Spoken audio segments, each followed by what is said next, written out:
I'm always, intrigued by this. Do you have any awareness of what kind of essay writer you are? How you write essays? So I have found that there are 3 types of essay writers. 2 of those types don't get very good scores. 1 of those types does. We're going to talk about which type you want to be. And also about awareness of just how do you take an exam? Are you someone who has anxiety, right? Do you someone who, I knew it, but then everything just went out. I just forgot about it. Well, we talk about some practices to kind of calm that down, because all those things are there. And then, of course, balance. Balance between subjects, balance between essays, and balance between MBE, but also balance between life. You can't just run a marathon starting off going full board, right? It's about balance. You've got to be able to check out and take a little break. Notice I said little break, right? Oh, Preston Rell said I could take a break. I'm going to take the week off, lounge around. No, we're not doing that. And if we do all these things for the bar exam, what does that get us? Enlightenment. What is enlightenment for you guys? Enlightenment is your golden ticket that says you can practice law, that says you didn't waste 3 years of your life and all those tens of thousands of dollars, right? Enlightenment means my golden ticket to do all the things I wanted to do when I went to law school, to help people, make the world a better place, make a better life for me, my family, whatever it is. All the things got beat out of you your first semester of law school, right? And then you're like, oh, this crap, I just want to get through this, right? Okay. So I am going to talk about essays. I am going to talk about multiple choice. Everything that I have today is for any state's bar exam. My tips and strategies are applicable for any state that you might take. But I know that most of you, I think here anyway, in this room, are going to take Florida. So that, take that with you, but any state, it would be applicable. The thing that I really want to talk about, and I'm going to spend about 15, 16 minutes talking about it, is I think the most important thing that I'm going to talk about, right? I mean, yeah, you can get tips on essays and you can get tips on MBE, and that's great, right? And you guys are really lucky here to have the support that you guys have here, to have some of that. So some of it's going to be a little similar. But these are things you're not going to get from a bar review course, or probably not get from anywhere else when I talk about the zen of passing the bar exam. So my question is, I'll ask this question again at the end. My question is simply this: how badly do you want it? How badly do you want it? Whatever it is right now, passing the bar exam, how badly do you want it? Or maybe doing well or better in law school, or maybe it is something completely different that you want outside of this. How badly do you want it? In my humble opinion, the most important thing about passing the bar exam is your energy. So I wrote this article several years ago about your energetic ecosystem. So I'm going to step outside of our tips and strategies for just a second. And I'm going to talk about your energy. We exist as energy, right? That's all we are. Like, neuroscience, one of my big areas of research and writing is neuroscience. We now know, we can literally see under a huge photographic lens, we can see that there's energy, right? We emit energy. So what's your vibe? You got a bad vibe from that person, right? Everyone emits an energy, right? The good thing is we control our energy. When we have low energy, we're lethargic, we're apathetic, and the executive function of our brain is not functioning at its highest level. And I'm going to talk about the executive function of your brain a lot today. The executive function of your brain: memory, focus, logical reasoning, critical thinking. That's the executive function of your brain. That's the part of your brain that you want working at its optimal level, right? So here we go. Keep your energy at its highest level that you can, right? So when you have high energy, you're motivated, you're inspired. And under fMRI, functional magnetic resonance imaging, we know what? We know that the gray matter density in the part of the executive brain is at its optimal level. So we derive energy from 4 places. 4 places only. How badly do you want it? Diet, exercise, sleep, thoughts. Those are the only 4 places where we derive energy or a lack thereof. Okay? So I'm going to talk about each one in a way that you probably haven't heard before. Diet first. We all know what's a good diet and what's not by now, right? But we don't always follow it, right? That's fine. So I'm going to talk about food is your fuel, right? Food is your fuel. Food is supposed to fuel us. If you want food to imbibe you with vibrant energy, eat vibrant foods. Vibrant foods are foods that have once been living, have some vibrance to it, not processed foods, right? If you want vibrant food, eat the rainbow. Probably heard that expression before. Here's why it's important. During the bar exam or law school, it's easy to get downtrodden, right? It's easy for your immune system to be like, oh man, I'm lack of sleep and I'm stressed out and the cortisol levels and all this stuff, right? So each different colored food contains a different antioxidant. And we want a full complement of antioxidants in our body, not just one type of food, okay? So we now know that your gut is your second brain. Your gut, quite literally, has a microcosm of your brain. The structure is the same, the neural structure in your brain. That's why when you're really nervous, you get butterflies in your stomach, or when you're angry, your stomach gets upset. There's a direct correlation. So therefore, if you want a happy mood, eat food that makes you happy. If you want a crappy mood, eat crappy food, right? The food that you put in your gut directly correlates to how your brain processes and assimilates information. Okay, now I'm going to say this. It's always met with resistance everywhere I go, and that's okay. I'm going to say it anyway. Caffeine is not your friend, okay? There, I said it, yeah. 3 years of law school, you're like, yeah, everybody here, for those of you watching on video, everybody's like, yep, okay, I'm drinking right now, that's right. So here we go. The coffee industry is doing a huge push to say that coffee is really healthy for you. There's a lot of studies come out, right? So yeah, you know why?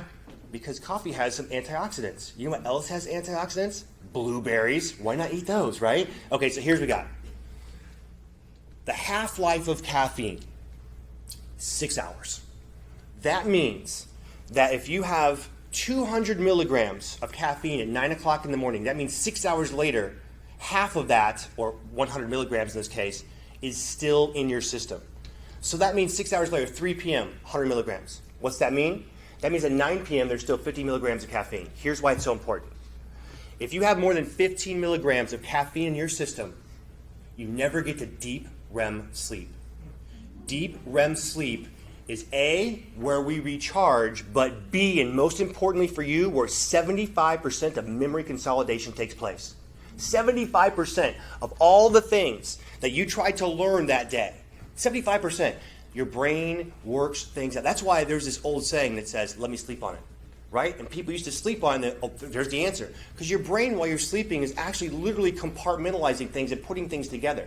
But if you have more 15 milligrams of caffeine in your system, you don't get to deep REM sleep. So a lot of the stuff you tried to memorize just goes out the window. Okay. I am not saying that during the days of the bar exam to take yourself off of caffeine at that point, right? You know what I mean, right?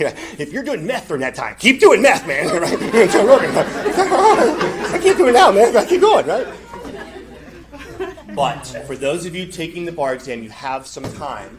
And for those of you in law school, you have some time. Listen, every single person who's ever emailed me from the years I've been doing this, I've gotten so many emails that says, Professor Norell, I can't believe how much more energy I have now that I'm off of caffeine.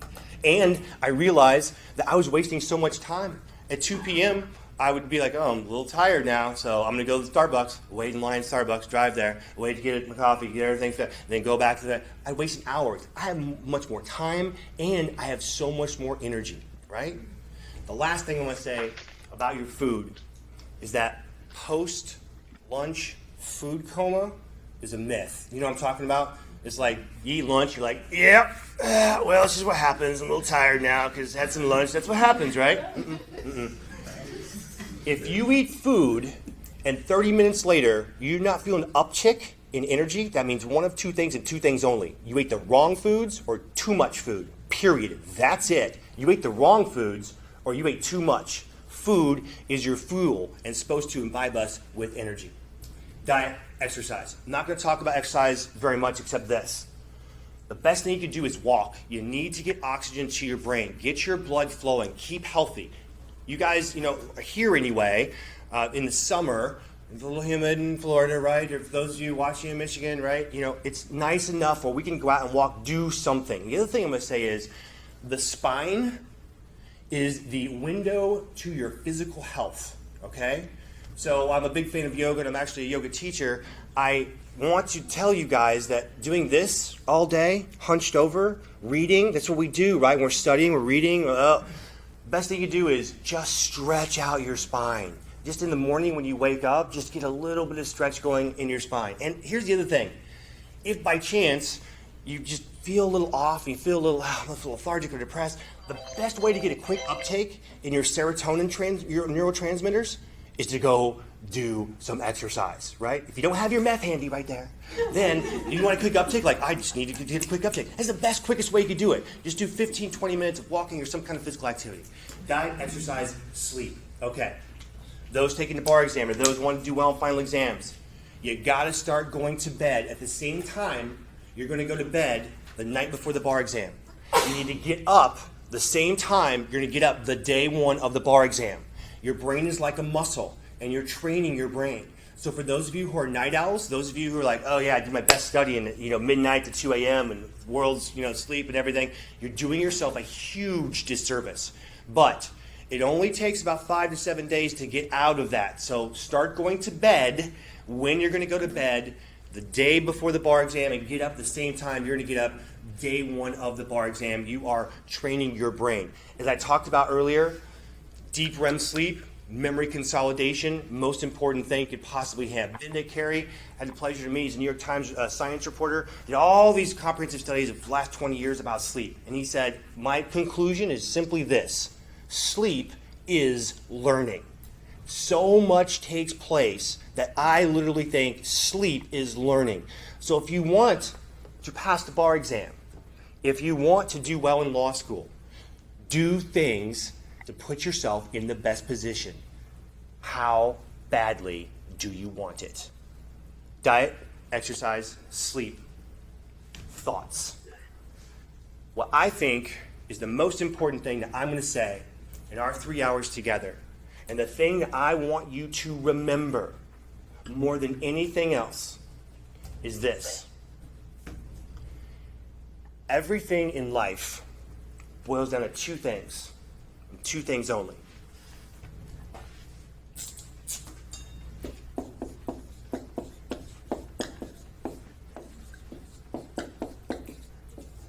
You either have to do something or you get to do something. Whether you know or not, all throughout the day, every decision you make, you're compartmentalizing into one of these two categories. Oh, can't go to dinner, have to study, have to go to bar review class, have to practice essays, have to do this. Why does it matter? It matters because neuroscience now tells us that every time you say you have to do something, you're sending a signal into your unconscious, or you might think of it as your subconscious, neuroscience called the unconscious. And those signals that you have to do something, what are they doing? When they build up, they detract from the executive function of your brain. It stimulates your fight or flight. You're not as engaged. So, I am here to remind all of you that the bar exam, law school, wherever you are, this is a get-to moment, right? You don't have to do any of this. This is an honor and a privilege. There are thousands of people out there who would love to have to be where you are right now. You know, the people that tried really, really hard to get in to law school, their lifelong dream, they couldn't do it. But the people that got in and they failed out, or if we really keep our base fundamental perspective, the people that don't have the physical ability to walk through those doors and sit in a chair right here, or the mental acuity that you have to actually read something and understand what it is. Those of you taking the bar exam, you are right where you want to be. So many years ago when law school was a dream, I don't know how many years ago that was for you, 4 or 5, 6, whatever it was, and you're like, well, if I could just fast forward to the point where I'm done with law school, right at the bar exam, that would be great. That's where you are. So you don't have to do any of this, but you get to do all of it. Now, I cannot guarantee that you will pass the bar exam if you keep this get-to mentality, but I can promise you, neuroscience bears it out, that your study sessions will be more effective. Have awareness of what does not serve you, negative thoughts, and have the discipline to change it. How badly do you want it? Okay, I'll take a couple quick questions. Just anything I talked about with energy before we jump into some strategies for essays, a little bit of that. Are there any questions on anything? I always get caffeine questions at this point. Like, well, the caffeine thing. No, am I really going to do that? Yeah, okay. It's your life. Do whatever you want. Charlotte. Oh, what do you eat? I eat pretty well. I don't eat processed foods at all. Are you a vegetarian? I am not, because way too much information. I, for many years, have seen a shaman in lieu of a doctor. And he said you have to start eating chicken and fish because your B12 levels, your blood type, you've got to start eating it. He's like, you're not healthy. So I do, eat chicken or fish once or twice a week, but mostly it's, yes, vegetables. Thank you. Sure. Okay. Let's talk a little about essays. So I asked you guys not to turn ahead in your packet. There's one caveat to that, one exception. The very back 3 pages of this packet, some seminar notes. So you can use this to take notes. If you have a computer, you can take notes. So this is a note-taking moment. We're going to talk a little bit about essays. I know you guys are well-versed here in essays, but I just want to talk a little bit about it. This goes to our principle of awareness, okay? So again, I want to repeat this. This is very important. I'm going to talk about a lot of my experiences from tutoring because I think there's a lot of utility in it. But again, I'm going to make sure very clear, I don't tutor anymore. So please, don't think I'm trying to conjure business, or please don't email me asking me to tutor because that's terrible. It's too much stress for me. It's like taking the bar exam 7 times every single time around. It's just too much. All right. Awareness. There are 3 main differences for essays on law school exams and bar exams. And one of the main problems for the bar exam is people take it as if it's a law school exam. And it looks like a law school exam, but it's not. So here we go. 3 main differences between law school and bar exam essays. Number 1, fewer counter arguments on the bar exam. Fewer counter arguments on the bar exam. No idea what that is. So this is not a point, counterpoint type of exam. In law school where you had this creative argument, maybe your professor gave you a couple extra points, like, oh, well, that's kind of a creative argument for John, right? It is not, well, John could argue this, Sue could argue this, but John could back and argue this, right? There are some counter arguments on there, but they're way fewer than we had in law school. Number 2, second main difference, there are no omitted fact type of essays on the bar exam.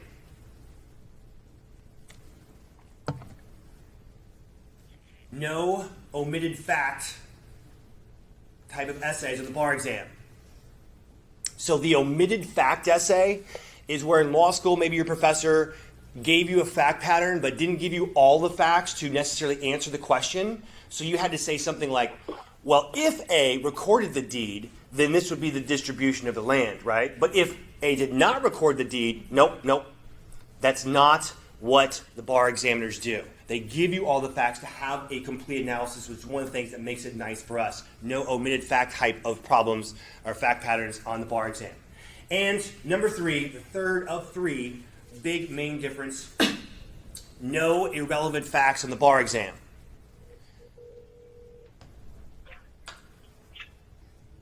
The red herrings, you might have had a warped and demented professor in law school, and that professor's like, oh, I'll fool them with this. They'll go down the wrong road here, and they'll separate everything. Nope. No red herring, no irrelevant facts on the bar exam. Which leads us to mantra number 1. So I have a mantra of 4 for essays. If you can just remember these 4 things, will help you in essays. But hey, everybody right here, shh. We're not going to write it down. We're not going to write it down.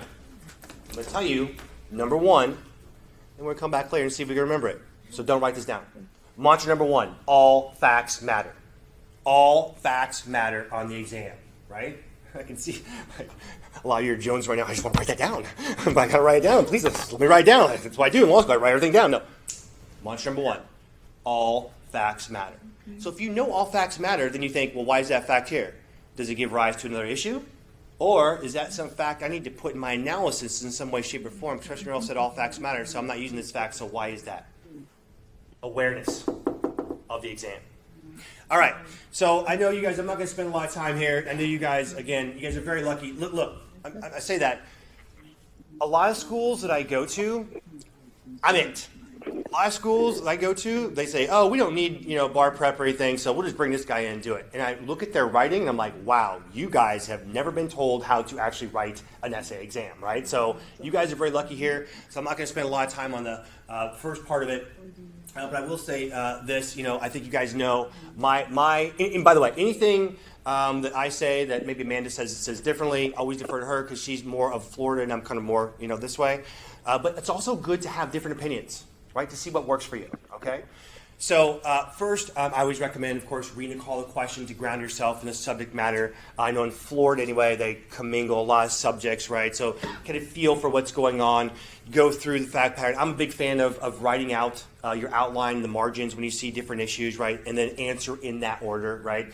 So I had a very famous professor, Wayne Lefebvre. A lot of schools use his criminal law book. It's one of the most cited by the United States Supreme Court. There's Crim Pro. So I was a 1L, and we're like, wow, we have Wayne Lefebvre. Like, this is amazing, great. This great professor using his book and everything. And so Wayne Lefebvre, the first semester, right before final exam, says, I'm not going to have a final review like all your other classes, okay? And I'm going to say one thing about the final exam. Don't write in IRAC. IRAC is a poor way for attorneys to communicate. Okay, well, we won't do that. One brave soul raised his hand and said, Professor Lefebvre, if you don't want us to write in IRAC, how would you like us to approach the essays? So all I want you to do is identify the issue. And then I want you to give the rule that governs that issue. And then give me an analysis vis-a-vis rule and fact, and then give me a conclusion and move on to the next one. And I swear that was almost verbatim what he said. So, Wayne Lefebvre, thank you for that. But for our purposes, as a general construct, because we want to be efficient, right? We want to be efficient, maximize our time, but also effective in maximizing our score. So for our purposes, IRAC, good. So, first page in your packets.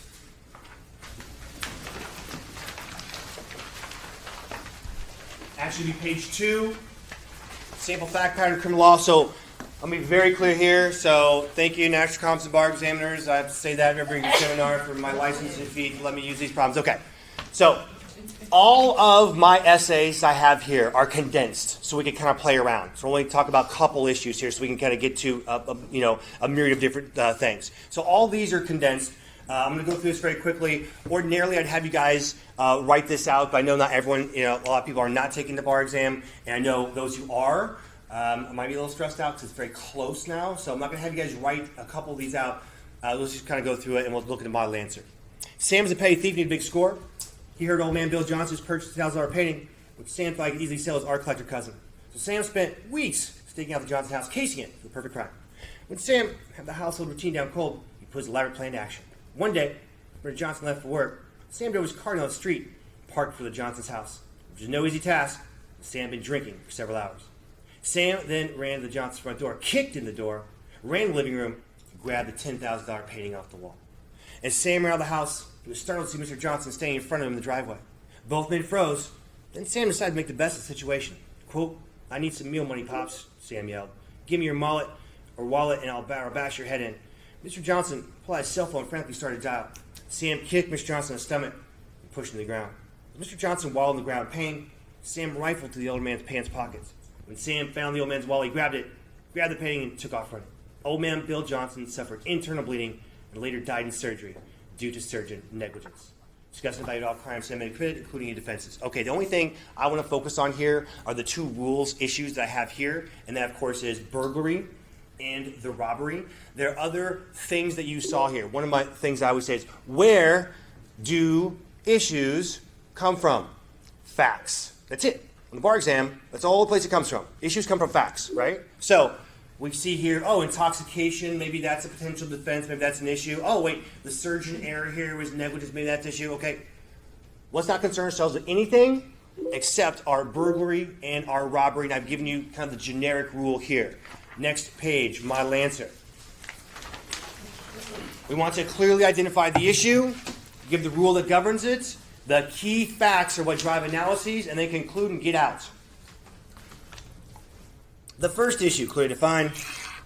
Did the defendant commit burglary? Burglary is defined as breaking, entering, dwelling in another, the intent to commit a felony therein. Based on the facts given to us, Sam needed a big score. What are the key facts here? So he kicked down the door, Johnson House, walked inside, and stole a $10,000 painting. As such, Sam is guilty of the crime of burglary. Second issue, the defendant committed robbery. Robbery is defined as, we give our rule, and one of the key facts that drive this analysis, in the case of Barr, after Sam left the house, saw Mr. Johnson in front of the yard and yelled, quote, "Give me your wallet, or I'll bash your head in," end quote. He then kicked Mr. Johnson in the stomach, pushed him to the ground, seized the wallet, and ran off with it. Key facts. Thus, he has satisfied all these elements and will be guilty of robbery. We get in, we get out very quickly. Our issue is this, our rule is this. Here are the key facts that go to this rule, and we give a conclusion. Good? Okay. Here we go. I want everyone to be able to see that there is zero analysis in both of these answers. Quite literally, you would get 0 points. And analysis is where you make all your money. It's not about the conclusion. It's the 8th grade math, where you show how you got to that conclusion. Even if the conclusion might end up being incorrect, you can still get a lot of points if you have an analysis. There's no analysis here. What has the person done? The person has merely recited all of the facts. For all the grader knows, all this person has done is given the issue and given the rule, recited all the facts and given a conclusion. That's not analysis. Mantra number 2. Don't write this down.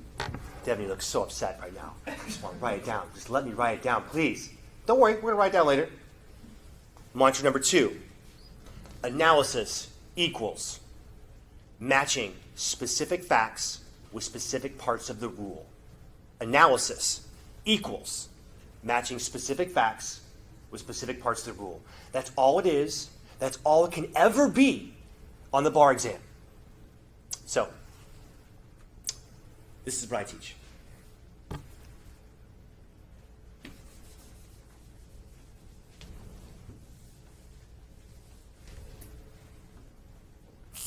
I call it here because. Here, rule, part 1. Because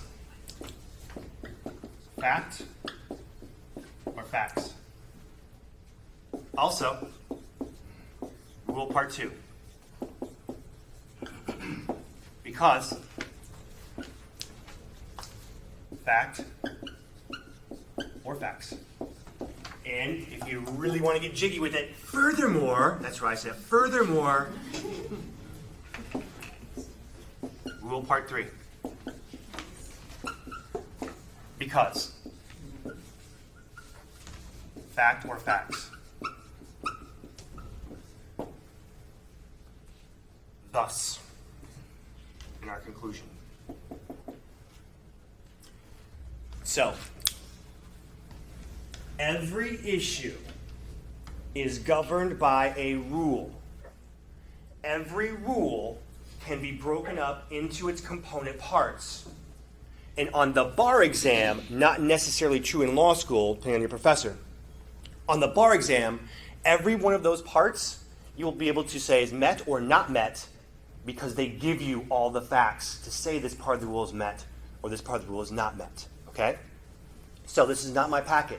So stay with me. Let's say we have this fact pattern where John is driving on a public highway and John's going 15 miles over the speed limit and he is texting and he's eating a burrito and he's crocheting a Mother's Day gift for his mother all at the same time when he crosses the center line, forcing the other car to swerve away, hit a tree, and the other driver breaks her arm. Okay? Negligence. There are 4 parts to the rule for negligence, right? We all know this, hopefully. Duty, breach, causation, damages, right? Duty, breach, causation, damage. Okay. So if that's our rule, and I just give you the fact pattern, we could kind of plug into this, right? Because that's all analysis is.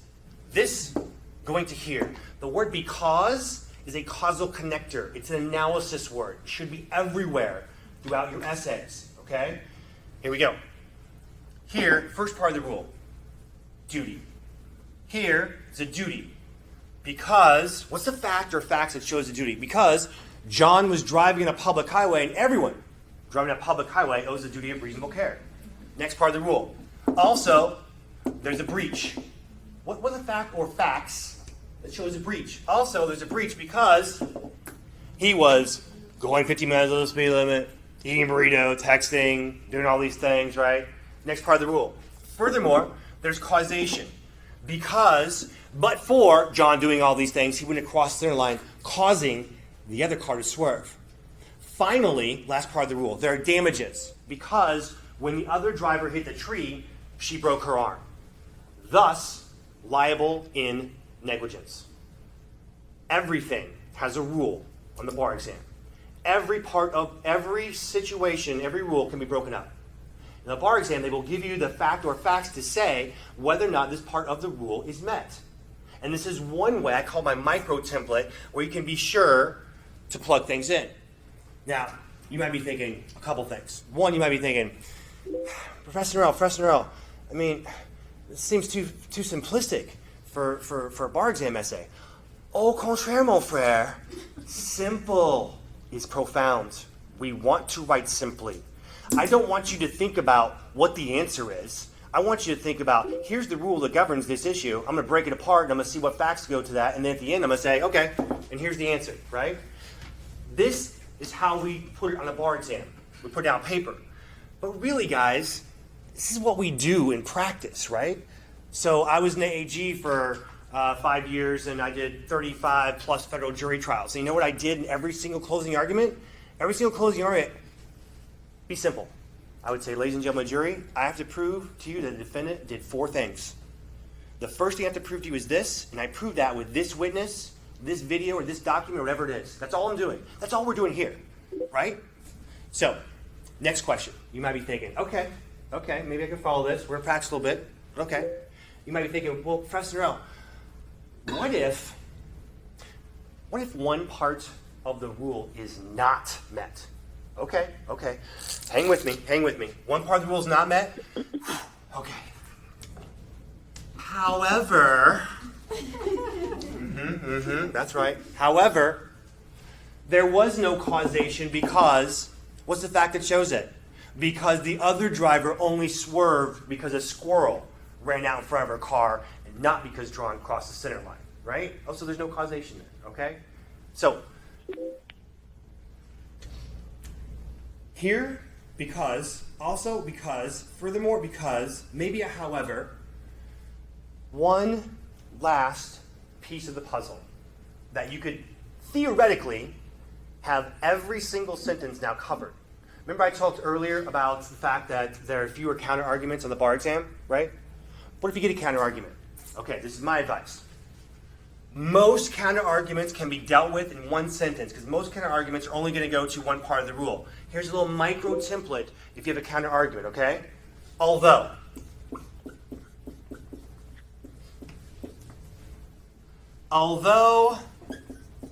John may argue X. X is almost always going to be part of the rule because that's how John wins. He's got to prove, that not all the parts of the rule are met, right? So, some part of the rule, that's X. Although John may argue X, although John may argue there's no causation, that will likely fail because why? And why is almost always going to be some fact, right? Not necessarily all the time. It depends on where you're at, where you're taking it. If you're taking, for those in Michigan, if it's a UB state, there's minority and majority rules. That could be the difference.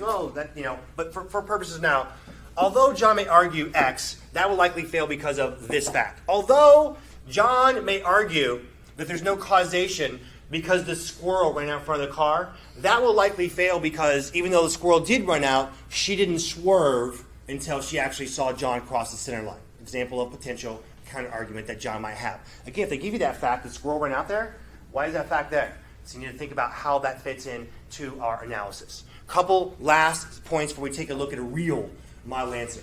Number one, again, on the model answers that you see for those taking the bar exam or those getting ready to take the bar exam maybe next year, whatever, there's no possible way that it takes an hour to write that model exam, the model answer, right?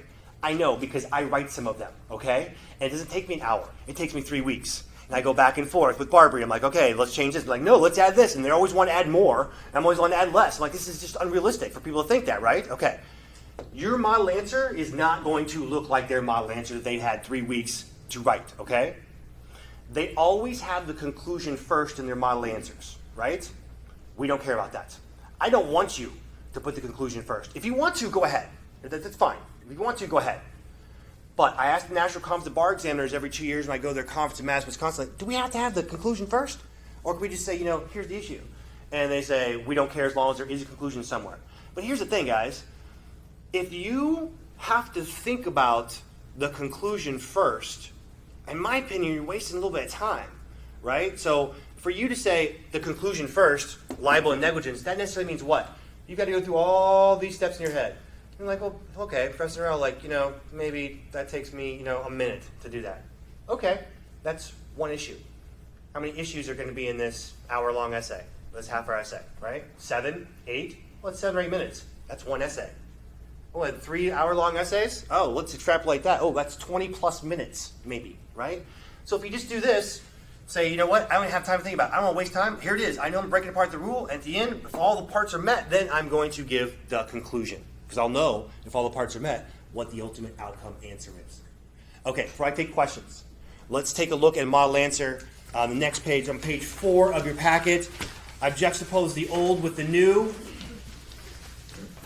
Let's take a look at the new burglary answer. The first thing, of course, you'll notice is you don't need to write out the issue is whether or not the person can be given. Just write burglary, right? What's the issue? Commerce clause, negligence, burglary, right? That's fine. We have our rule. And then we're going to break apart the rule. Sam committed burglary because. What are the facts that show this? Kick door down, enter the house.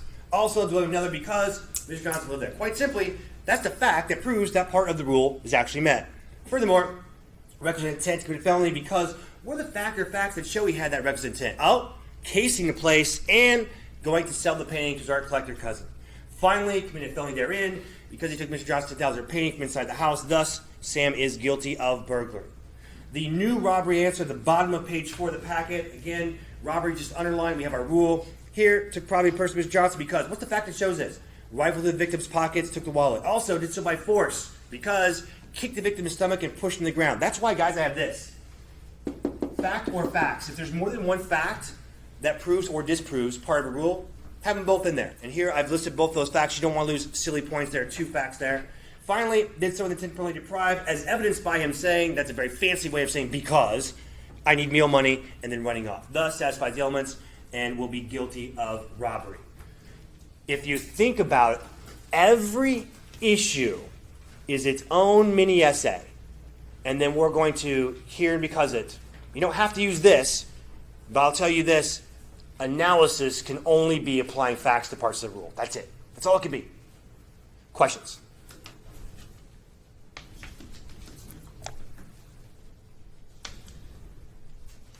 Okay, let's do one more and we'll take a break. Just very quickly, I talked earlier about awareness and what kind of essay writer you might be. Look at your own essays. Practice ones that you write. Again, this is a very, very, very, very condensed fact pattern. I'm just doing criminal law because it's something tangible and something I know very well because I teach it. Bob showing off his new gun to Ted, thinking no bullets in the gun. Bob reenacts scene for his favorite movie. Points the gun at Ted. Pull the trigger, hitting and killing Ted. Oh, poor Ted. With what crimes can Bob be convicted? Please evaluate fully, including any and all defenses that may apply. Okay, so look. We did not have to go to 3 years of law school to know that this is not first-degree murder. But how do you put that down on paper in a way that's going to maximize your score? So anytime you're going to find out, or maybe you know already if you're taking the bar exam, anytime someone points a gun and intentionally pulls the trigger and kills someone, they want you to discuss first-degree murder. But we know this is not going to be first-degree murder. But how do we put it down in a way that's going to maximize our score, right? So answer number 1. It's a partial answer just for first-degree murder. Our rule, of course, our issues underline our rule. First-degree murder, intentional killing, another malice, forethought, and causation. Next sentence, one acts with malice of forethought when he acts knowingly and purposely. Okay, quick pause. That is what I call a rule explanation. That's when you have to define or explain what a term of art is. And basically, you're going to know what all these things are when you take your bar review, class, company, whatever. They're going to tell you which ones to define. But essentially, it's if the common person on the street doesn't know. Common person on the street probably doesn't know what malice aforethought is, so we want to make sure we go ahead and we define it. Well, I've done that here. Malice aforethought. And so here is our quote analysis. Here, although Bob was the actual and proximate cause of Ted's death, he had no malice aforethought. For example, did not act knowingly and or purposely. Thus, cannot be guilty of first-degree murder. How many facts are in that analysis? That's right, 0. So you might think before you came in here, maybe, okay, well, that sounds pretty good. I'm disposing of it very quickly. Although he's actual proximate cause, no malice aforethought. All those are two conclusions. Two conclusions about the element. The grader doesn't know that you know that this is right, that you are actually giving analysis. You're just, for all they know, you can be guessing. It's the facts that corroborate or substantiate it. So I call this the legally based answer. This is when someone goes through and says, here's a breaking, and also there was an entering, and also the dwelling of another, and you're going through all the steps in your head. You're not putting it down on paper in a way to maximize your score, though. Second one, we underline first-degree murder. We have our rule, and we have our rule explanation. We'll ask malice aforethought when, actually doing it purposely. Our so-called analysis. Here, Bob is only showing off his new gun at Ted. Reenacting scene from your movie, Bob pointing gun at Ted, pulling trigger, killing Ted. However, sounds very analytical, doesn't it? However, Bob did not think there were any bullets in the gun, therefore, cannot be guilty of first-degree murder. Let's really track this quote-unquote analysis. Here, Bob was only showing off his new gun at Ted. Fact. When reenacting scene for his favorite movie, Bob pointing the gun at Ted, pulling trigger, killing Ted. Fact. Fact. However, Bob did not think there were any bullets in the gun. Fact. All that person's done is just recited all the facts, wasted their time, and wasted the grader's time. Now, I know here that the person's going through the steps in his or her head, right? You can see, going through that process. But it's not actually analysis, right? It's not about the conclusion. This is what I call the fact-based answer, where someone just puts all the facts back down and then gives a conclusion. And that's not analysis, because we know what? Mantra number 2. Analysis equals matching specific facts with specific parts of the rule. That's it. That's all it can ever be. And number 3 is how we want to write. I call this the integrated answer. First degree murder, intentional killing, no malice aforethought. Quick pause. See what I've changed up here, and I've done a little parenthetical, acting knowingly and purposely with the paren there. So I asked natural competent bar examiners, I say, hey, for these rule explanations, can we just put a parenthetical? And they say yes, as long as it's clear that that's you're defining it, so we can go ahead and save a little time. Let's break apart this answer. Here, Bob killed another because Ted died. Do we really have to say it like that? We have to say that Ted died, right? Yep. Mantra number 3. You must state the obvious. Don't write this down. Sorry, Devin. You must state the obvious to get credit for the obvious, right? And how do we prove that we have a dead body here? On paper, we say Ted died. That's how we prove it, right? Mantra number 3. You must state the obvious to get credit for the obvious. Bob killed because Ted died also satisfies causation. What's the fact or fact that shows that causation is actually met here? Because, but for pointing a gun, pointing a trigger, Ted would not have died. Sounds like causation to me. However, Bob did not act with malice aforethought. What's the fact that shows he did not act with malice aforethought? Meaning, did not act knowingly and purposely. He did not think there were any bullets in the gun. That's the fact that shows he had no malice aforethought. That's analysis right there. Thus, no intent, cannot be guilty of the first-degree murder. The quote I have at the bottom, he who knows others is wise, Lao Tzu, who knows himself is enlightened. Have awareness of yourself. I can't stress the importance of knowing what kind of essay writer you are, having what kind of test taker you are, what kind of learner you are, right? So, something to take with you before we take our break. I'll take some questions first. Studiers study. Learners learn. Which are you? Studiers study, but learners learn. Be a learner. A lot of different websites on that difference and that breakdown between the two. Last thing I'll say is, here's a way to check yourself with awareness. When you do practice essays, see if there's ever a sentence that you write that's purely factual. Have you ever written a sentence where you just recited the facts? Because if you did, stop doing that. Because you're wasting your time. You're annoying the grader. Now, technically, you could still have analysis by doing that. Technically, you could say, Here, Bob did not think there were any bullets in the gun, period. This fact shows that he did not have the malice of forethought because it did not go in purpose, right? But if you write that way, you're going to run out of time. You're going to run out of time. You want to write as efficiently as you can and make it easy for the grader. The grader's grading rubric, I used to do this with someone who's a grader who is now retired Chief Justice of the Arizona Supreme Court. We used to go around different law schools. And she graded for years, so she taught me all these things. Like, yep, here's the grading rubric. Here's what we have here. We're going to check through fact, meeting this part of the rule, and this kind of thing. So this is what I kind of came up with this paradigm. Questions?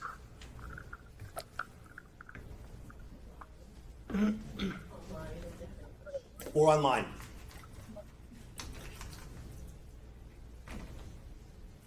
Questions?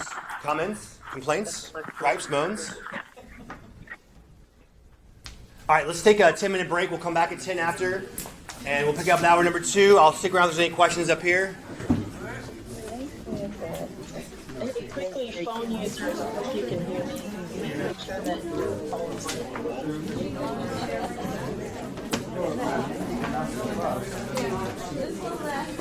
Oh, the Zen quotes?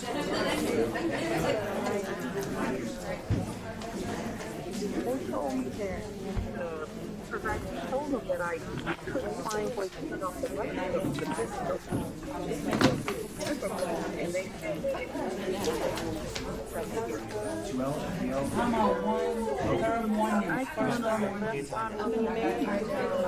Yes, plenty of time. I don't know if this part is so.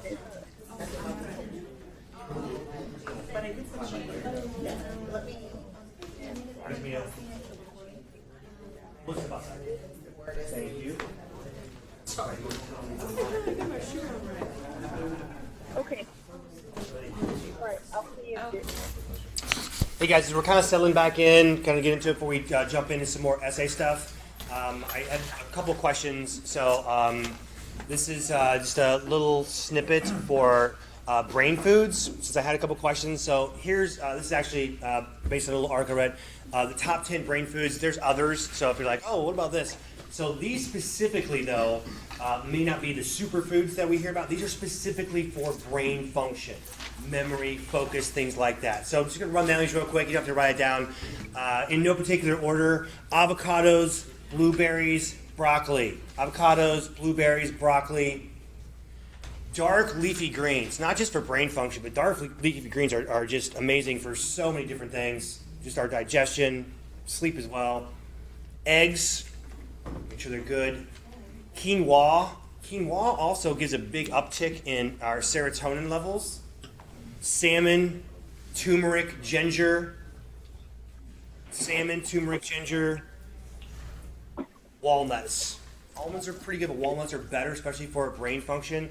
If you're having trouble with memory, a lot of studies about omega-3 fatty acids are good, which walnuts contain omega-3 fatty acids. And number 10 on our list, we finally get something good: dark chocolate.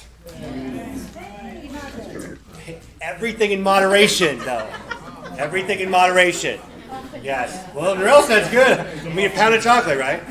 Everything in moderation, including moderation, by the way. Okay, so let's jump back into some essays. I'll have a little bit more Zen for you guys as we move toward hour number 3. Page 6 of your packets.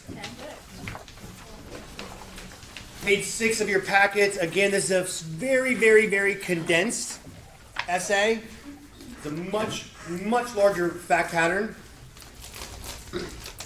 Our relevant fact pattern: Bank criminal trial, John Smith, prosecutor seeks to introduce 911 audio recording, phone call, police dispatcher. Voice recording, somebody states, "This is Abby. My husband just stabbed me. He's been embezzling money for the company, and he's killed me because I know too much."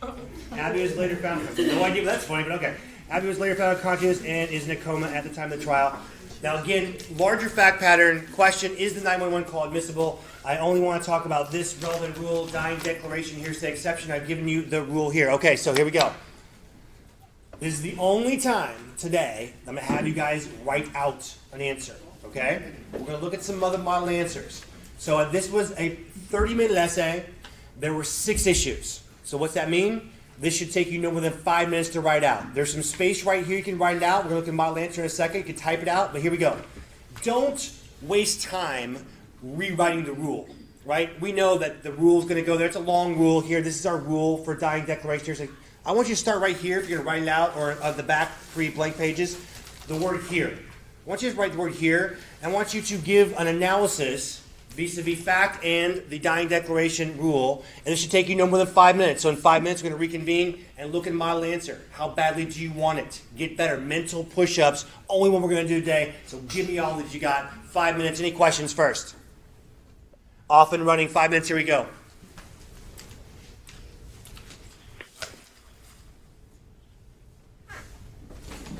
Time, you guys. Make sure we are exactly on point.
about 30 seconds.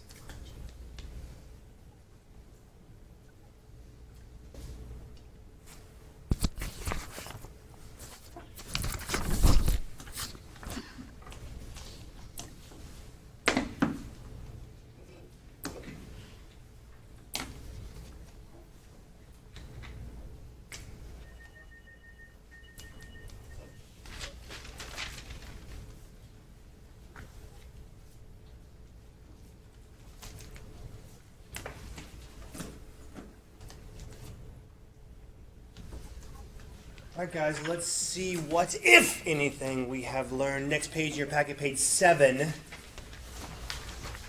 So take about 37 seconds, peruse these two answers here, two model answers. See if you can tell me what you think is the better of the two answers. Take about 37 seconds, go through real quick.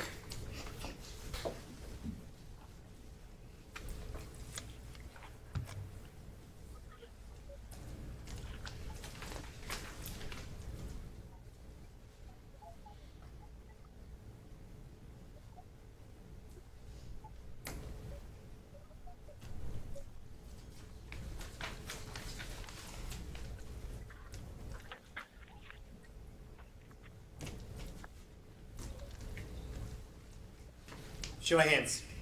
How many people think answer number 2 is better? Raise your hands. Oh, you guys are so smart. Yes, good job, good job. Okay, so look. Answer number 1 is the exact answer from someone I tutored, okay? She was top 10% of the class. She was editor-in-chief of the Law Journal. She had a big firm job, and she failed the bar exam 4 times. For point of reference, let's just call her Jane, because her name was Jane. So anyway, I know, right? Throw Jane on the bus. And she couldn't believe it. So she came, she failed the bar 4 times. She came to me and she's like, Professor Merrill, I don't know what's going on. So we got her essays, and I said, let's take a week. You read your essays from this last exam, and I'll take your essays and I'll go read them and we'll come back. And I was reading and I was like, she did this throughout. All she did was give conclusions all the time. Here's breaking, here's dwelling, also entering, also, and she gave her conclusions. And so I came back, she said, well, she's going to see this. And she came back, she goes, I can't believe I failed. I got all the answers right. It's not about getting the answers right. It's about showing all of your work. So let's break this down. Statement made by declarant, answer number 1, her answer, the exact answer. Believes death is imminent, not she dies. Statement concerning what she caused bleeding or pain death. Okay. We've added something to the rule here, right? So which could be good. The reason for the rule is because it's thought that people on their deathbeds are not likely to tell lies. And that, in fact, is true. That is the reason for the rule. So maybe she adds that. She maybe gets an extra point. The grader's like, oh, okay, that's good knowledge. No good for you. What have you done? You have just annoyed the grader and wasted time. Don't put in all the things that you know about a particular rule. Just the rule. What is, in fact, the rule? So then we see her answer here, and she just goes through. This is, again, the legally based answer. Unavailable to testify, made the relevant statement, truly believing death imminent, also swiftly statement cause death. Thus, all the elements are met. Abby's statements qualify. It's a dying declaration, hearsay exception. Okay, I like to lead with positivity, though, right? So at least I can say, hey, Jane, you did a really good job on giving a full, thorough conclusion, right? We can all agree on that? Conclusions, at least, good, thorough? No. It's not a good conclusion. Why is it not a good conclusion? Always focus on the call of the question. What's the call of the question say? Is the 911 call admissible? Does this answer that specific question? No, it does not. Now you might be thinking, well, Professor Norell, but it says, though, the dying declaration hearsay exception applies, so obviously that means it's going to be admissible, right? The grader doesn't know that you know that, right? For all the grader knows, you might think if dying declaration hearsay exception applies, it's inadmissible. So you have to come full circle, mantra number 4, don't write this down, and what? Same thing I just said, show all of your work. What does it mean if dying declaration hearsay exception applies? Oh, that means going to be admissible, right? So you've got to show all of your work. Again, don't write that down. Okay, so let's look at a better answer. Answer choice number 2, our dying declaration. We have our rule, of course, and then here we go. Here, statement because Abby verbalized comments to the dispatcher. quite literally, that's part of the rule. Is there a statement or not? So quite literally, we want to say something about, yeah, there was a statement. Why? Well, she said words, did this, whatever it might be. That's going to get you all the credit you need. Abby also unavailable to testify because what's the fact that shows she's unavailable to testify? She's in a coma. Also, believed her death to be imminent because she said her husband, quote, has killed me. Guys, who says when they're still alive, someone has killed me? Who says that? I'll tell you who. Someone on a bar exam fact pattern question. Why? Because they don't live in the gray area.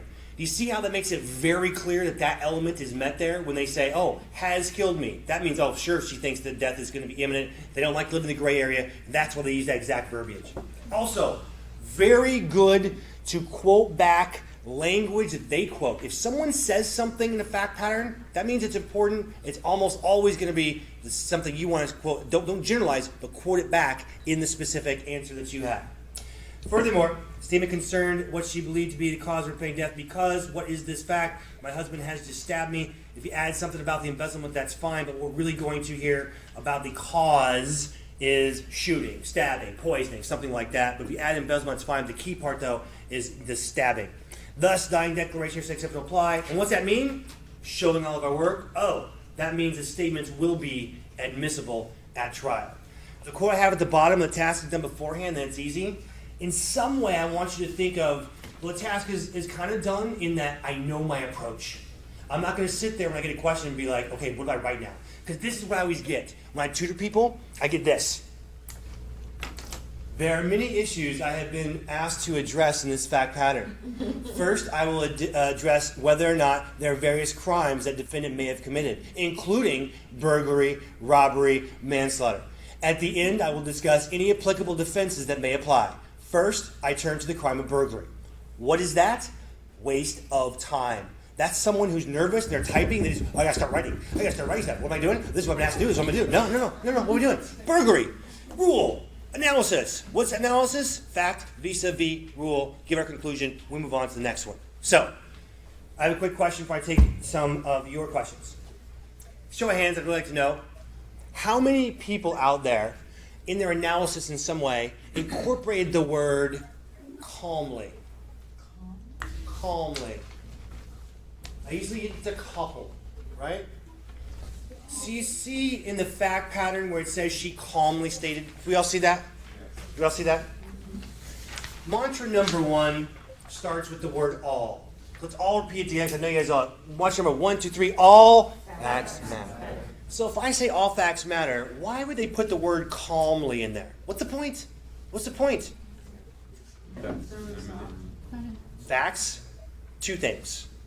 They give rise to other issues, or they go into the analysis. Unless it's a contextual facts, right? Like setting the scene, that's one thing. In this particular year, in this particular essay, I tutored 6 different people. All 6 people, again, who failed, all 6 people missed the calmly. And what did calmly go to? A whole separate issue. One word gave rise to a whole separate issue, and that issue was the excited utterance hearsay exception. They wanted you to discuss excited utterance, and then ultimately say it doesn't apply, though, because she calmly stated it. Because we would think if someone's called 911 and someone has killed me, we're going to be excited. Oh, someone killed, right? No, she calmly stated that. So this is what I'm talking about.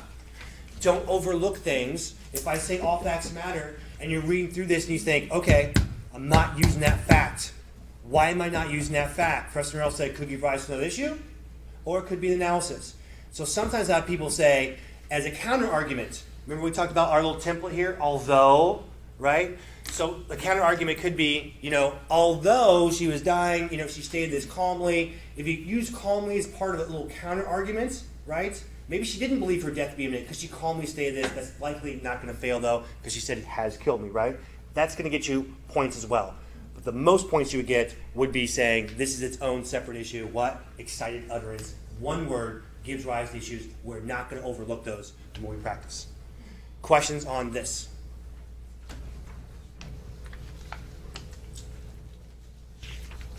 Far and away the fewest questions I've ever had because it's all like just sinking in. Okay, next page in your packets, page 8. Not going to have you guys write this out. Go through it very quickly.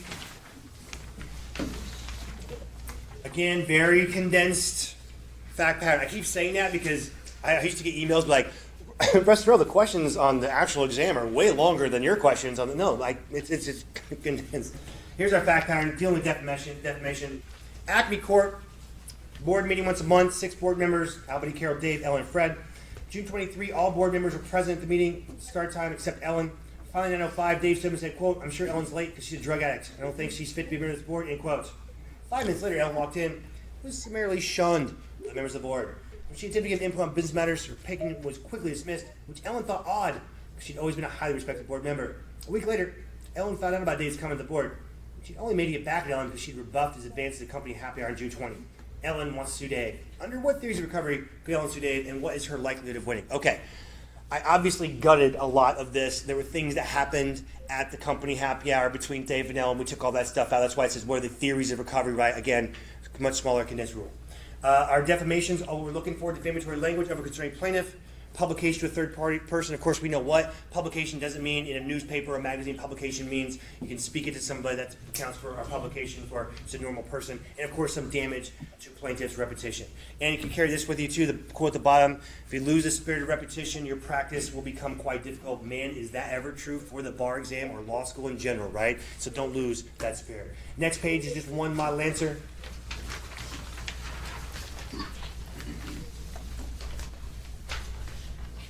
We underline our rule, or our issue. We give our rule that governs it, and then we break apart the rule. However you want to do it. You don't have to use my methodology, but you have to break it apart somehow because facts go to different parts of the rule.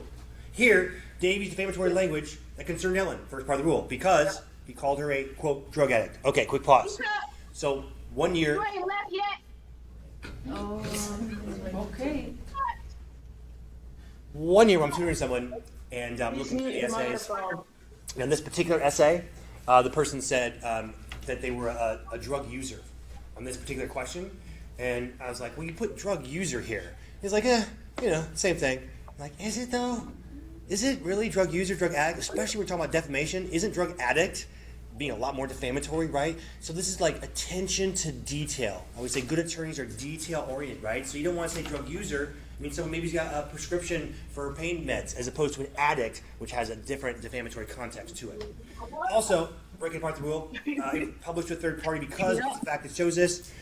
Comment at the board meeting before I was present. Finally, statement caused damage because she was shunned by their board members. That's the damage, and her opinion was quickly discarded.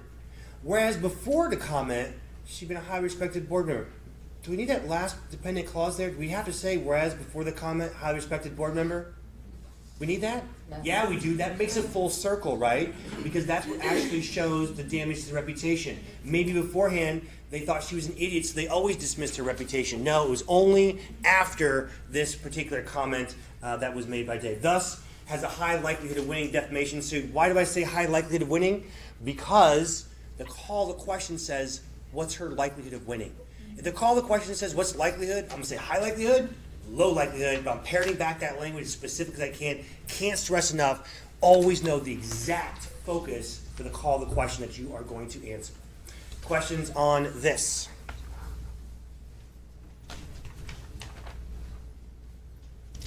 Next page, page 10. Back by popular demand. My top 10 list for bar exam essays. Number 1. Before the exam, know the big ticket topics. Before the exam, know the big ticket topics. The big ticket topics are just the ones that are most often tested.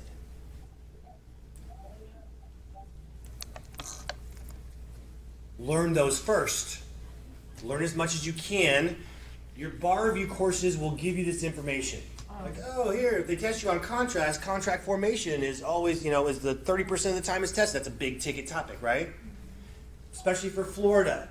They like to commingle professional responsibility. You can almost guarantee almost every exam there's some professional responsibility. So within professional responsibility, what's often tested? Oh, confidentiality, privilege, or whatever it might be. Learn the big ticket topics first. Know those down cold because they're most likely going to come up. 2, have a template for writing your answers. Have a template.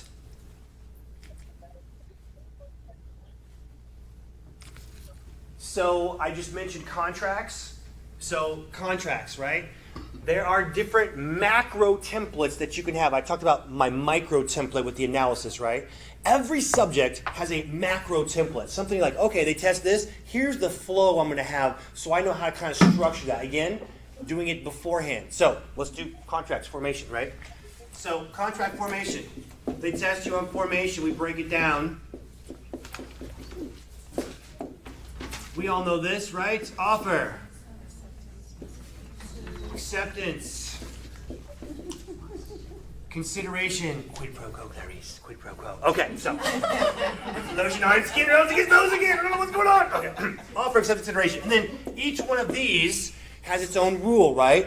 Offer, specific and definite terms. And we'll break it down. We'll say here, there was specific and definite terms because he said, I'll paint your fence for $50. Specific and definite, right? And then we break down the rule for consideration, mirroring the terms. Same thing here, quid pro quo, quid pro quo.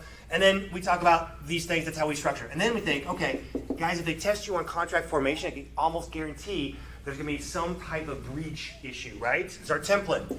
Breach. But there's two types of breach. We have buyer breach, different rule, and seller breach, right?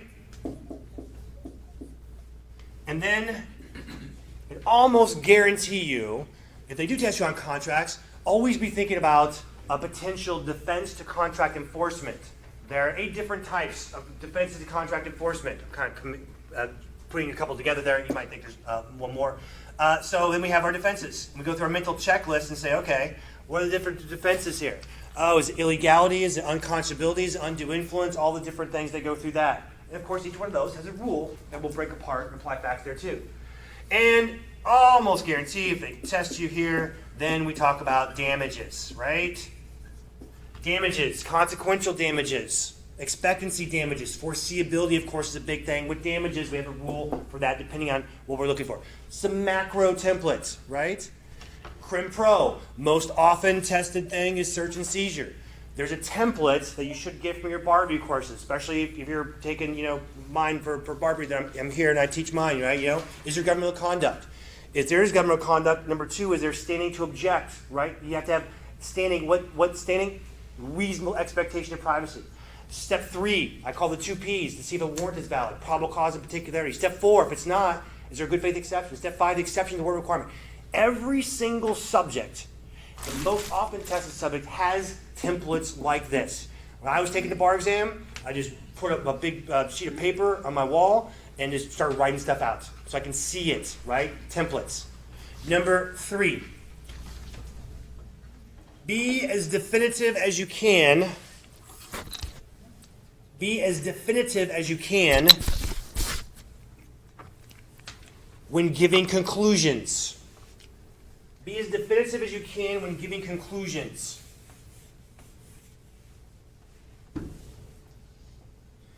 So, all from past tutoring. Here we go. Don't write this down. You can just kind of listen, absorb it, osmosis. Thus, the evidence may be admissible. Thus, it's possible John could win a negligence claim against Bill. Thus, A may have committed the crime of arson. Thus, it's arguable that the will is valid. And my all-time absolute favorite, A will win if a court or jury rules in his favor. Wow. 3 years of law school for that hard-hitting analysis, right? Wow, he will win if a judge is right, right? So the person that I tutored that particular exam did that throughout every conclusion. I'm like, why are you doing this? Your analysis seems like, this is the right answer. It's like, I was afraid to be wrong, right? I was afraid to be wrong. So here's what the National Conference of Bar Examiners says. Don't write this down. Substantial credit is given in the grading of essay answers for well-reasoned analyses of issues and legal principles, even though the final conclusion itself may be incorrect. What, pray tell, do you think is a well-reasoned analysis? Facts to rules. Here, because. Also because. Furthermore, because. So, likely, it's a great buzzword. Or not likely. Because really in the law, guys, we never know we're going to get a rogue judge or a rogue jury. We never know. We can never definitively tell our clients, 100% you're going to win this case. We just never know, right? But that's why likely or not likely is always good, but don't do anything less than that. Number 4. Number 4 is going to be tough, but we're going to do our best. Try to sound like a lawyer.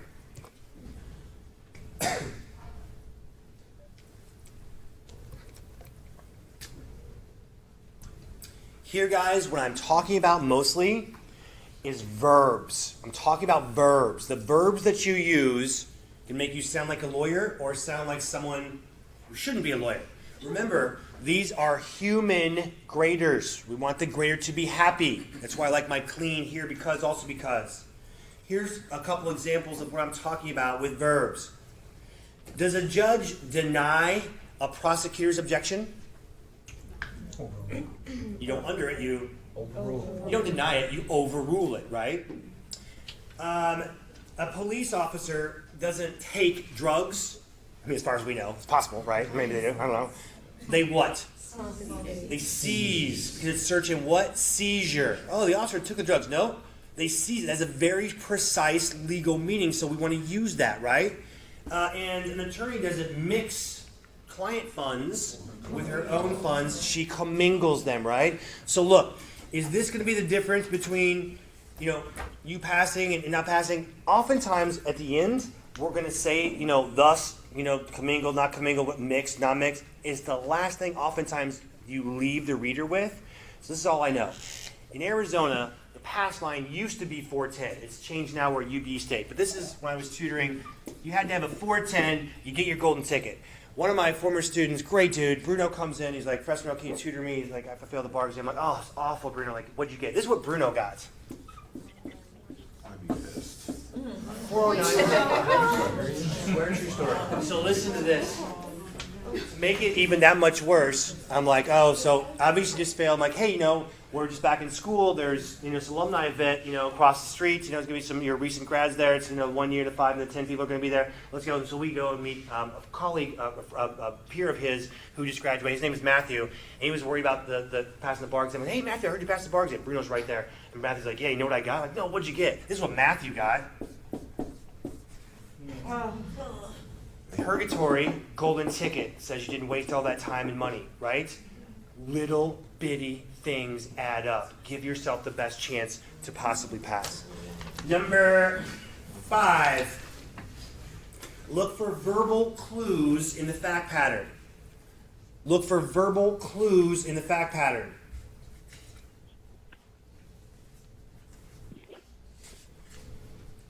So I talk about this. Issues come from facts. There are certain facts that will give rise to certain issues all the time. Well, I can say, okay, if it's this subject and you see this fact, this is the issue. Guarantee it. And hopefully these patterns will emerge as you go through your practice. But here's just a couple examples of what I'm talking about. If you're in the world of contracts and you see someone orally agrees to do something, statute of frauds. Absolutely positively guaranteed statute of frauds. And that's always the verbiage they use.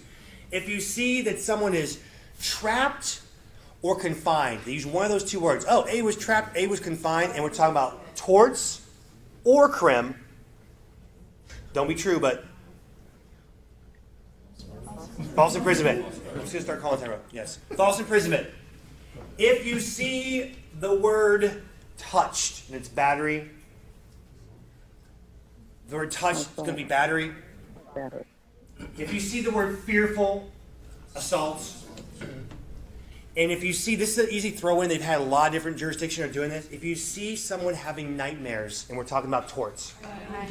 IED! Intentional infliction, emotional distress, absolutely positively guaranteed. It's an easy throw in. And from these actions, A started having nightmares. That's an easy throw in for that analysis. Like, okay, nightmares, that's the trigger. So you'll see, there's a couple. You'll see some of these triggers, though, because the only place these should come from, again, facts. Number 6.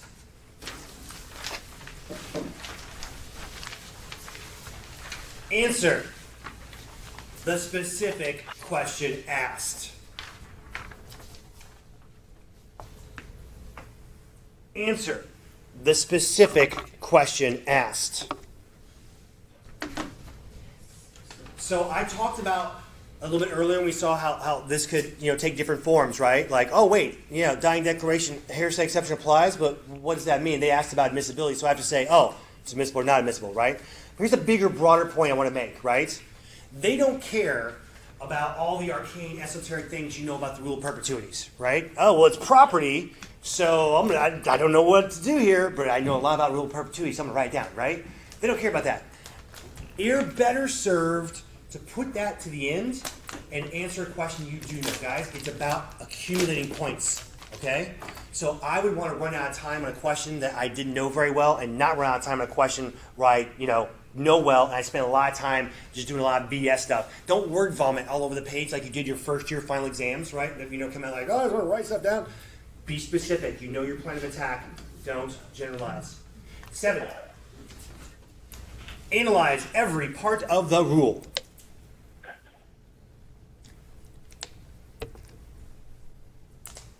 Analyze every part of the rule. So what I mostly mean here is if one part of the rule is not met, you can't just say, oh, there's no causation here, so therefore not going to be on the hook for the first degree murder. They want you to go through all parts of the rule, even if one part's not met. You can't dispose of it that quickly. You've got to go through all the different parts, or you lose silly points. So make sure that you go through each part of the rule. Number 8, here's what to write on the line, shortcuts. Number 8 is shortcuts. So I talked a little bit earlier about shortcuts, right? One of them is defining or explaining rules, right? We can have that. Okay. So look, this one, I want to make sure everyone's not fading on me because it's very, very important. So everybody right here. Shh. Eyes, yes. Right here, yes. Misty, hi. Right here. Do not do this. Do not do this unless you absolutely positively have to. This is when you have 5 minutes left and you've got 4 issues left. I know I've got these issues left. I'm not going to get all these in. Here's what you do, shortcuts. The analysis part, after you give your issue and your rule. Here, breaking, kicked in door, and entering, went into house, of dwelling of another, Mr. Johnson's house. You will not get full credit for this. Don't do it unless you absolutely positively have to. What I have been told is that all we're doing here is putting our element and putting the fact in parentheses that goes to that meets it or doesn't meet it. I've been told, hey, it's better to do 4 of these than to fully answer one issue and not even get to all the other issues, right? So in some form, it's an issue spotter, right? They all are.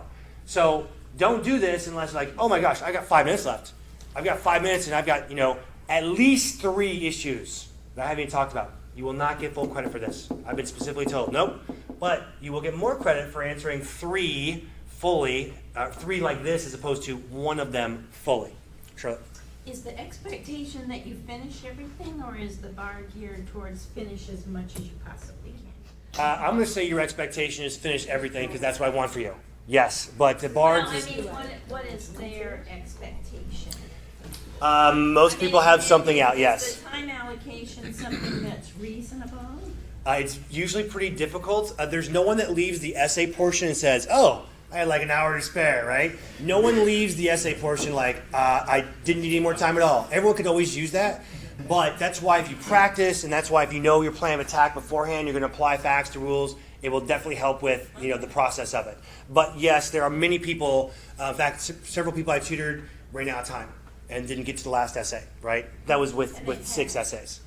No, I mean, when they came to me for tutoring, they failed, they said, I didn't get to the last essays. Obviously, that's, of difficulty.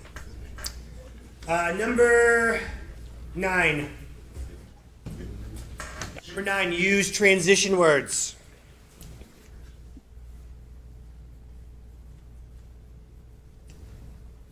If you use my methodology, it's easy, right? Also, furthermore, moreover, however, although, Make it easy for the grader. We want happy grader, right? It's also fine to say first, second, third, fourth. I kind of like, the furthermore, moreover, also because it tells the reader where you're going. Okay, this is going to be also met, right? Makes it easier for them to digest what you're saying. And number 10, after you answer a question. Number 10, after you answer a question, let it go. Just let it go, man. Just let it go.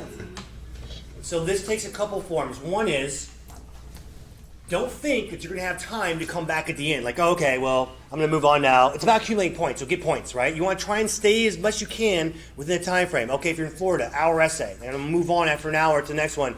But, if there's a couple things you want to hit, you need points, stay with it, right? So don't think, though, that you're going to have time to come back, because why? That's just taking away from the present moment and losing your focus. And the second part about number 10, let it go. After the bar exam, do not talk about the bar exam. First rule of bar exam club, don't talk about bar exam club, right? Don't talk about it. Why? Because this just causes you stress. You guys are all law students. What do we do as law students, right? We have a quiz with 10 things on it, and we get 9 of them right. What do we focus on? The one thing we got wrong. Same thing on the bar exam, right? When you're done, you think, oh, that one essay, that one part just didn't get that right. And then what you do, you talk about it with your friends, and your friends tell you, oh, well, you missed, oh, yeah. Did you get that promissory estoppel issue on contracts? Oh, you didn't? Too bad. Yeah, I got that. Sorry. And then it turns out there was no promissory estoppel issue. And you just stressed out for nothing. So here it is. Make a pact with your friends. Make a pact that says you're not going to talk about the exam afterwards. You're not going to talk about the issues, right? Why? Because it doesn't serve you. It does no good whatsoever. It just brings you back into the past. You need to focus on where you are now and what you have to do the next day, which is, of course, going to be the multiple choice or whatever it is the next day. But don't talk about it because it does you absolutely no good. Here, guys, is what the graders say. I need my top 10. So several years ago, the National Conference of Bar Examiners sent out to every state, every grader, every person that grades any part of essays in the bar exam, and they got about 85% reply from all the graders. And they said, well, a bunch of questions. One of the questions that the NCB asked all these graders was, what is the single biggest mistake that examinees make in not getting good scores on their essays? And overwhelmingly, the response was, from all the graders, not responding to the specific call of the question. Now, before you walked in here, you might think, I'm going to respond to the specific call of the question. Know what that question exactly says and what exactly you want to do. Read that call of the question first, read it again second, read it again third before you start writing. Make sure you know exactly what that is. Questions on my top 10?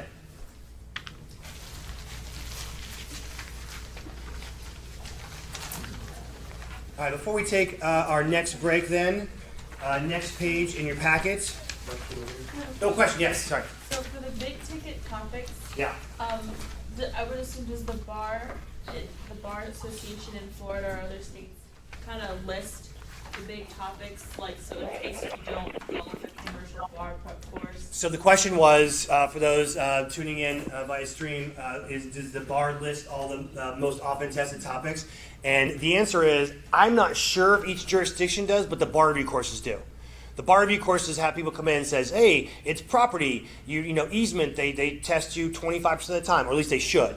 That's what I do for my subjects when I come in. So you'll have a good idea of what those big ticket topics are.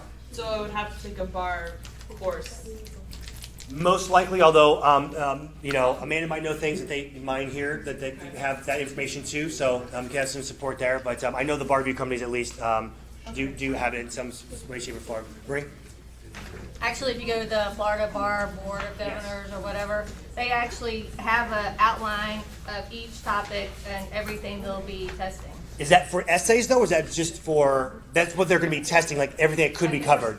The percentage of... Oh, it does have the percentage, okay. So, and what was that again for Florida? The, Florida Board of Governors? yeah, wherever all the bar exam Good info information, is. yes. Florida Board of Governors, bar exam info, good information, thank you, Bree.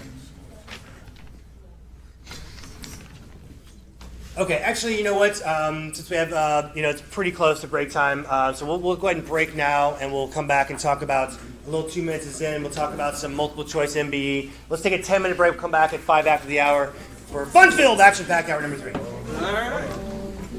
Let's do it.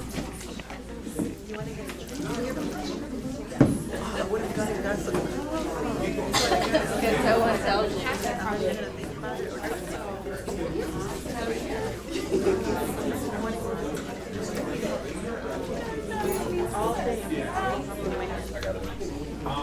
You gotta do what's best for you. So this is everything I've learned about supplements, and our diets are less than 5%, right? So like we get it through food, it breaks it up, and that's how it works. Like all the pills that we take and everything, all those stuff that are almost literally 5% gets into a wash. So it's good supplement, but how do you feel? If you have a vegan diet, do you feel good? Then good. You know how you feel, right? You have high energy, and and yeah, I think it's completely fine.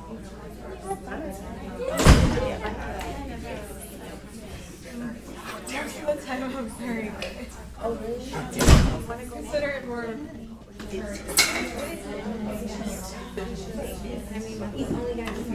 should know. Well,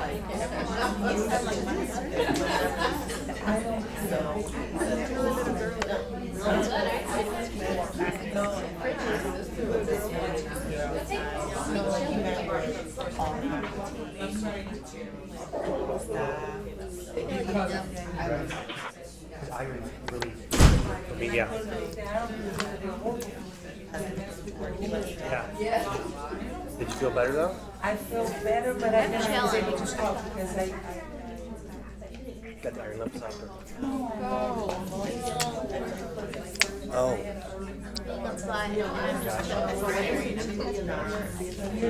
okay. Yeah, that's good. so what made me Yeah. I still wanted levels of it, I stay on it. But I used to be on the 6. So now I'm on a 10. Yeah. Actually, the other one is more.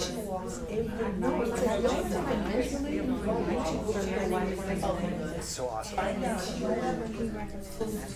Yeah, good. And is she pretty healthy? She's I've been at her house. Yeah. My intake of it, I take at school, but at the house I don't buy no more. And I'm doing better. My husband is better. And I realize the stress from it. Walk and talk, it goes away. Yeah, because you're not And I focused on sleep better when you walk and I sleep as good as don't walk. that's the energetic ecosystem, right? Exercise feeds into better digestion, better sleep. Okay. That's good. I was doing her why to get the skin because I like to swim. Yes. That's I love one of the best things you could do is swim. I love Yeah, swimming. it's a full body. Yeah. I don't like the fish, but I love the ocean. Good. Good time. How you doing, sir? Theo. Jay, nice to meet you. Jay. Is it white? I was like, I don't know the waitress is sporadic. I'm like, Yeah. I could do that. I set them right and then they just Yeah. I went for the sundown. It's like for $12.99. Yeah. And then for $22 to ride the boat to the sunset. That was We beautiful. never go on sunset, but like, we go to the building. Just because it's so cool. Like, But the little boat that you take the ride the sunset is great. Let's ride the 7 you get sunset. I did it the last time. And I went to this bacon shop.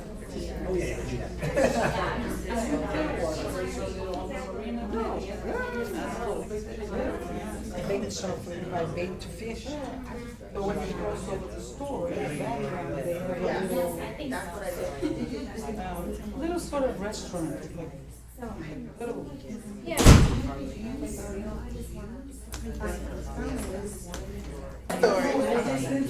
first exam was Monday night. You know what I'm saying? You came in like just being ready. And I tell you, it was one of the best school experiences I've had. We don't have that. First exam that I took was on Monday night, and it was contract. Yes, yes. What she does is she just puts it on the top of the pile.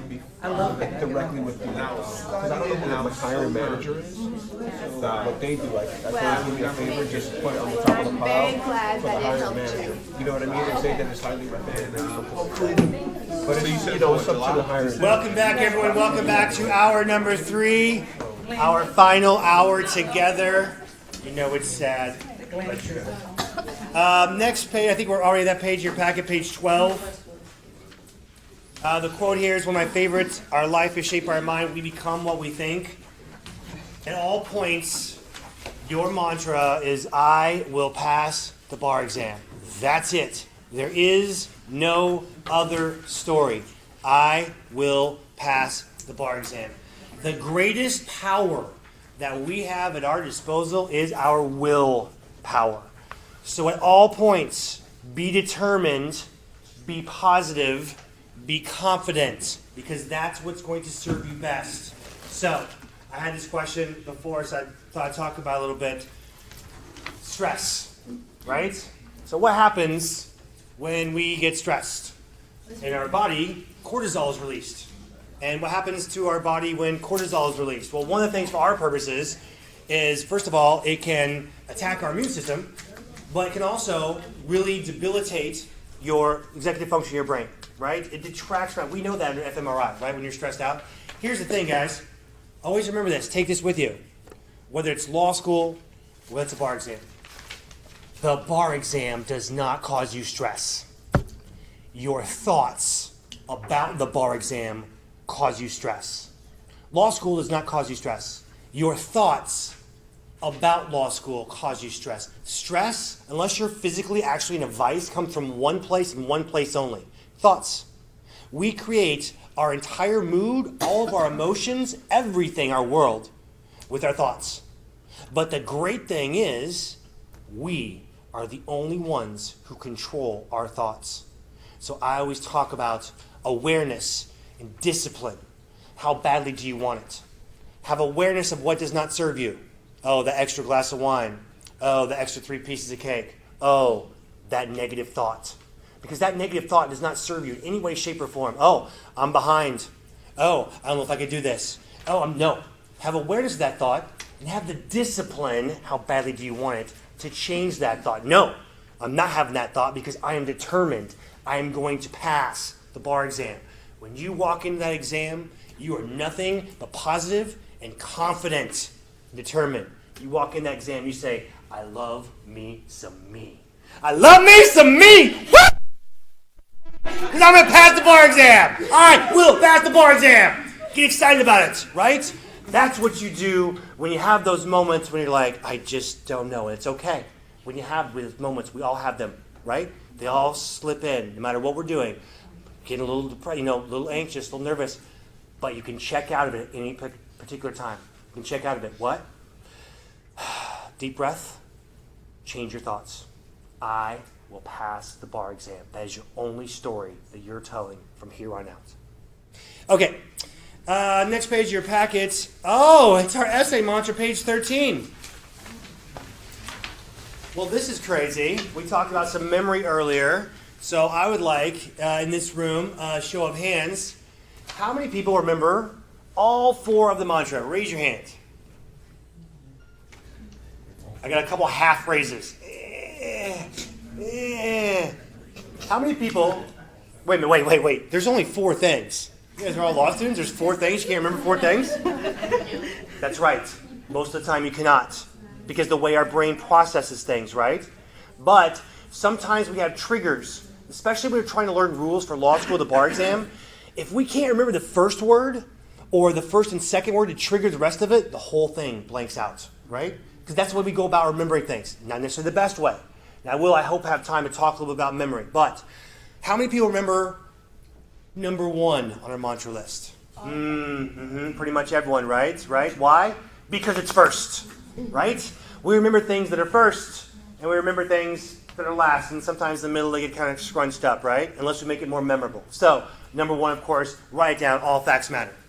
We saw this could take the form of, oh, she calmly said that. That's a fact. Why am I not using that fact? Give rise to that issue, or incorporate in my analysis somehow. Number 2, analysis is one thing and one thing only. Analysis equals matching specific facts with specific parts of the rule. That's it. However you do it. You don't have to use my methodology, but what we're not going to do is just recite a bunch of facts.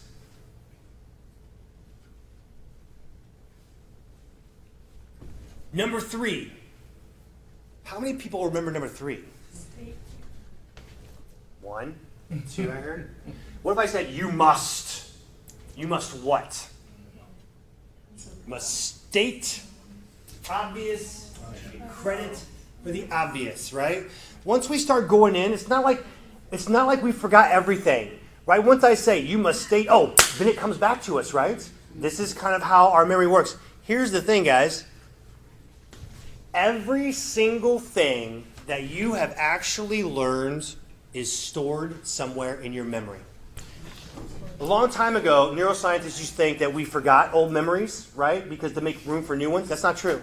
It's just the ability to retrieve them, right? It makes it more difficult to retrieve the more that we have, but they're all there some way, shape, or form. And number 4, don't show me the money. Show me the money! Show me what?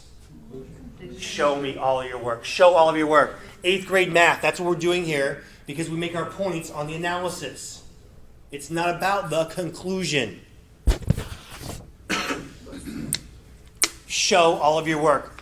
If you just, when you go in the bar exam, or even, a lot of what I talk about, of course, is applicable for any law students. But for law students, you never know what your professor's going to do. So get to know your professor, but these are definitely things that can help. There might not be all facts that matter on a law professor exam, but certainly for the bar exam. At the bottom of the page here, on page 13, just a real quick rundown because, people talk about, ask me all the time about memory. So I'm just going to give you a couple quick memory pointers. And obviously I'm taking 2 hours of my seminar and trying to condense into about 2 minutes here. So, this is just surface level stuff. Here we go. Rhyming, rhythm, alliteration, visualization. The best way to remember things. Rhyming, rhythm, alliteration, visualization. Rhyming, rhythm, alliteration, visualization. Rhyming, rhythm, alliteration, visualization. Repetition. Also a way to remember things. It is the least effective of all of these. In fact, far and away. So I love my 8th grade teacher for English, Mrs. Carlton. She did so much for me in a really, really bad time. I love her. I don't remember anything she ever said about 8th grade English. But you know what I remember from 8th grade? The lyrics to all the songs that I like. I still know all those lyrics, right? That's the rhythm, right? So put things to a jingle, trying to learn rules, right? A rhyme. We also, big point number 2, other than our rhyming, rhythm, alliteration, visualization, we remember things best in context. That's how our brains evolved. We evolved from storytelling, right? Before there was a printing press long ago. And that's how we still are good at stories. So in context, best way to remember a rule you're not really sure about is to create a hypo for it. Right? Oh, here's this hypo that puts the rule into effect. Maybe talk through with your peers. 3rd point of 5. On memory. Change things up. Change things up. Your memory's like a muscle. You cannot sit in your apartment, your house, or wherever you are all day at your desk going through and just trying to memorize rules. Yeah, you can do that, but you're not being very effective. You've got to go to different places and try different methodologies. Go to a coffee shop. Go to a different coffee shop. Take a different learning environment. The brain actually is more stimulated when you go somewhere else. If you're doing the same thing every day, brain gets used to it, right? Just like when you're working out, if you go to the gym and work out, you would never go to the gym and do chest tries all the time, right? Right? Because you need a break from that. You need to change things up because your body gets used to it. Same thing with your mind. Speaking of changing things up, not just different places, but flashcards, talk through rules, write out rules. That's different, engaging the brain at 2 different levels. Talk through it with peers, explain it to your 10-year-old niece, right? If you can explain something, that's how you learn a lot of things, right? Number 4 on our 5 points for our just quick rundown on some memory notes. I've had a lot of success with this. I came across this in an article. I read a lot of, just stuff on memory and neuroscience and all that. I'm like, I'll try that, and now it's kind of been part of my seminar. Take your cell phone, do a voice memo of the different rules. There's something, and then play it back. There's something about hearing your own voice, even though it doesn't sound like your voice, right? That cements it into your long-term memory a little bit more deeply than someone else like me saying it, right? I can sit up here and I can say, the rule for negligence is to breach causation damages, right? But you say that, and then you hear that. So take 5 minutes, 7 minutes, 10 minutes. It's also a really good thing to do when you're just kind of burned out. Like, you know what? I didn't do anything today. It's a Saturday. I feel like I need to do something. Take your voice memo, record, and then play it back. I've had a lot of people email me throughout the country be like, hey, that one thing was really, really good. It's really, kind of helping me out. So try that. And number 5, our list of 5, just quick memory notes. On the day of the exam or leading up to that for practice, if you're trying to remember something, you can't remember the first 2 words of what that rule is, that trigger, close your eyes. Close your eyes and try to remember something. And practice it. Why? You shut off all of your other senses, right? Because we have things going at us all the time, right? So we're trying to remember things, and we see someone next to us, we're smelling some smells, we're hearing things, close your eyes and just take a deep breath. See if you can remember that. Can't guarantee you will, but you do have a better chance, and we know that from being borne out by neuroscience. Okay, so that's very, very quick, and I know you have memory is a big part of this. Sadly, and when I write my own bar exam and change the way we test people, it'll be different. But for now, are there any just quick questions on anything just memory related that I might be able to answer? I have a question. Yeah, Joey. This memory seminar that you spoke about, is that something that's do you have a website or something? Could we do it online? I do not. And it will not be happening in the foreseeable future. Just too many travels and coaching my son's, 12, 13-year-old league basketball games. So, I don't have time for anything else. But it's in the works for 2022.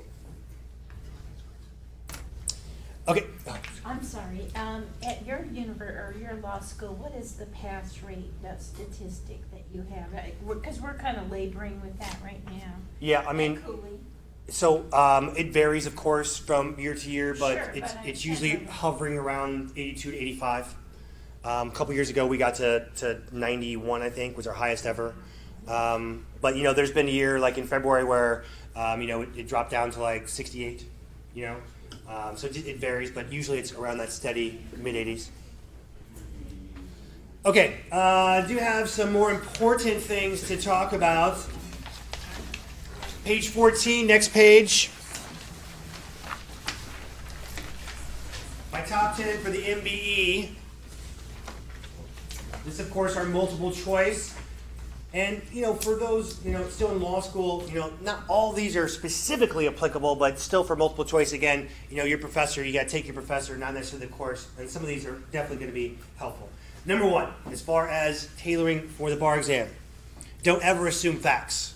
On the MBE multiple choice, don't ever assume facts.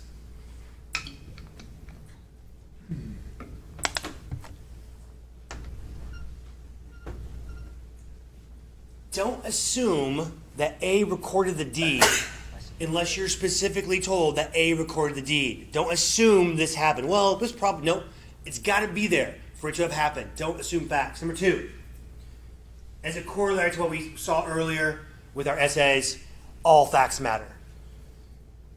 It is not the NCB's import to give you a bunch of red herring facts. They do a pretty good job of giving you, somewhat concrete, real-world stuff on the MBE, like that you might see in practice. A pretty good job of that. I've got some issue with some things, but for the most part, all facts matter. Number 3, avoid skipping questions. The worst thing you could do is to mismark your Scantron bubble sheet, right? Like you're answering 14, but now it's really 15. So I get this a lot. Professor Rao. Well, I like to do 10 at a time and then transpose those 10. And I say, no, please don't do that. Please don't make me come down there and throw my shoe at you. That's just setting yourself up for a potential disaster. Why would you do that, right? And then I get people say, well, I like to star something and then come back at the end. And I say, okay, that's fine.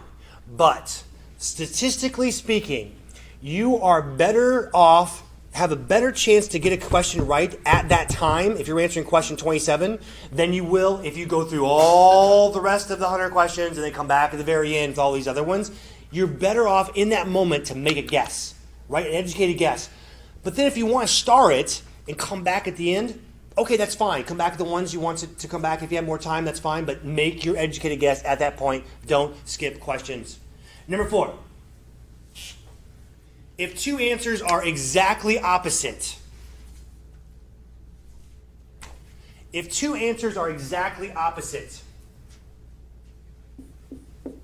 one of them is likely the correct answer. Exactly opposite.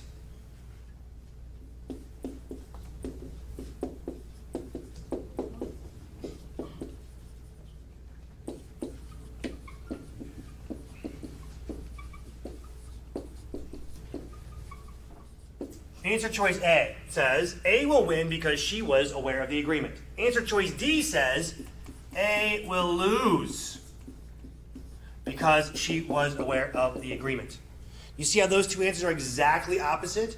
So what I do is I mine through all of these questions. And I go through and look for patterns all the time. Yes, I have a very exciting life. It's great on Saturday nights, right? So I'm looking through all these things. This is not 100%. But I did notice that there are patterns, that this is about 90+%. Where they do have a question where there's 2 exact opposite, one of them is likely, or 90% of the time, the correct answer. Number 5. A more precise answer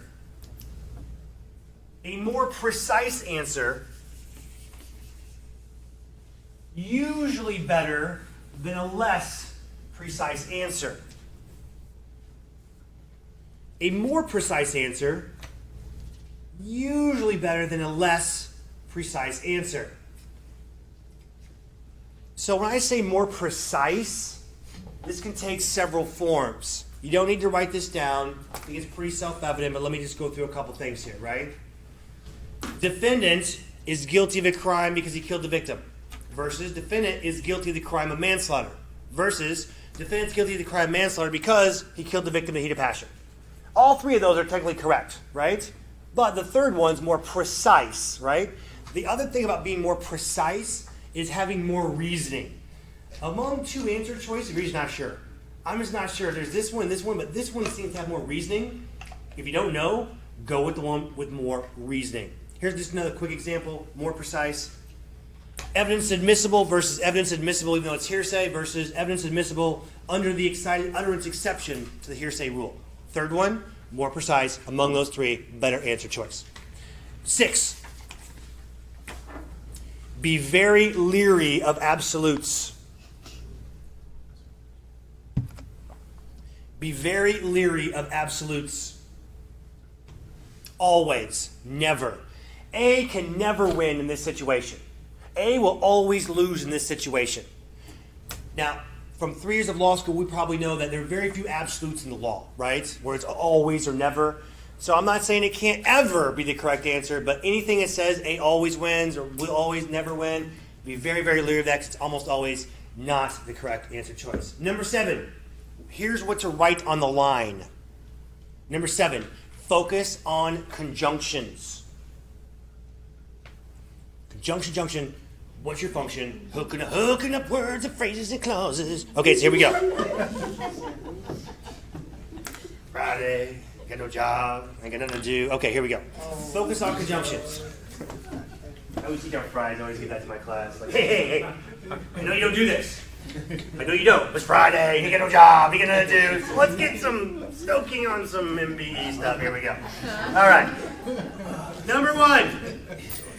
There are 4 conjunctions on the MBE. The number 1 is easy because we've dealt with it all through law school, and that is because. Right? It's a causal connector. It's an analysis word. By far and away, the most often used on the MBE. Okay. So this is a quick basic example. I'll use the same one. A wins because, what did I say? She was aware of the agreement? Okay. Just generically. So we know what this means. I'm not going to spend a lot of time here. What's this mean? It means that what follows the conjunction because, what follows this, so she was aware of the agreement, is a reason to get this result. It's a reason to get this result. That's all it means, right? We know that. All the years of law school, no big deal. Number 2, if A wins or will win, if. Okay. So this is the only time that we can hypothesize about a fact that we were not given in the fact pattern. Remember I made earlier I said don't assume facts, right? This is the only time that we can assume facts. When they say, well, A will win if this fact happened. And that's the only time we can do that. And then what's that mean? We basically look at it the same conjunction as because, right? Okay, because of this. Then we kind of say, okay, if this happened, now we say, would this be a reason to get this result? Same thing here. 3 and 4 are easy if we go step by step, and they're very related, okay? These are the least often used. Conjuncture only if. A wins only if she was aware of the agreement. Okay. Not difficult. You stay with me step by step as to what this means. When we have this conjunction only if, that means that what follows, she was aware of the agreement, is the only possible way to get this result. That's all that means. If there's another way that A can win other than being aware of the agreement, this cannot be the correct answer choice. Now the difficulty here is this one makes you think about other avenues that they haven't given you, right? It makes you think about, okay, wait a minute. Is there another way, though, to get the result of A winning? Her being aware of the agreement is one way, but is it the only way? If it's the only way, this is the correct answer. But if you can think of another way to get this result other than this, cannot be the correct answer choice. Is everybody with me on that? Okay, so if we're there, then number 4 is easy because it's the exact same thing, stated in the inverse. It's unless.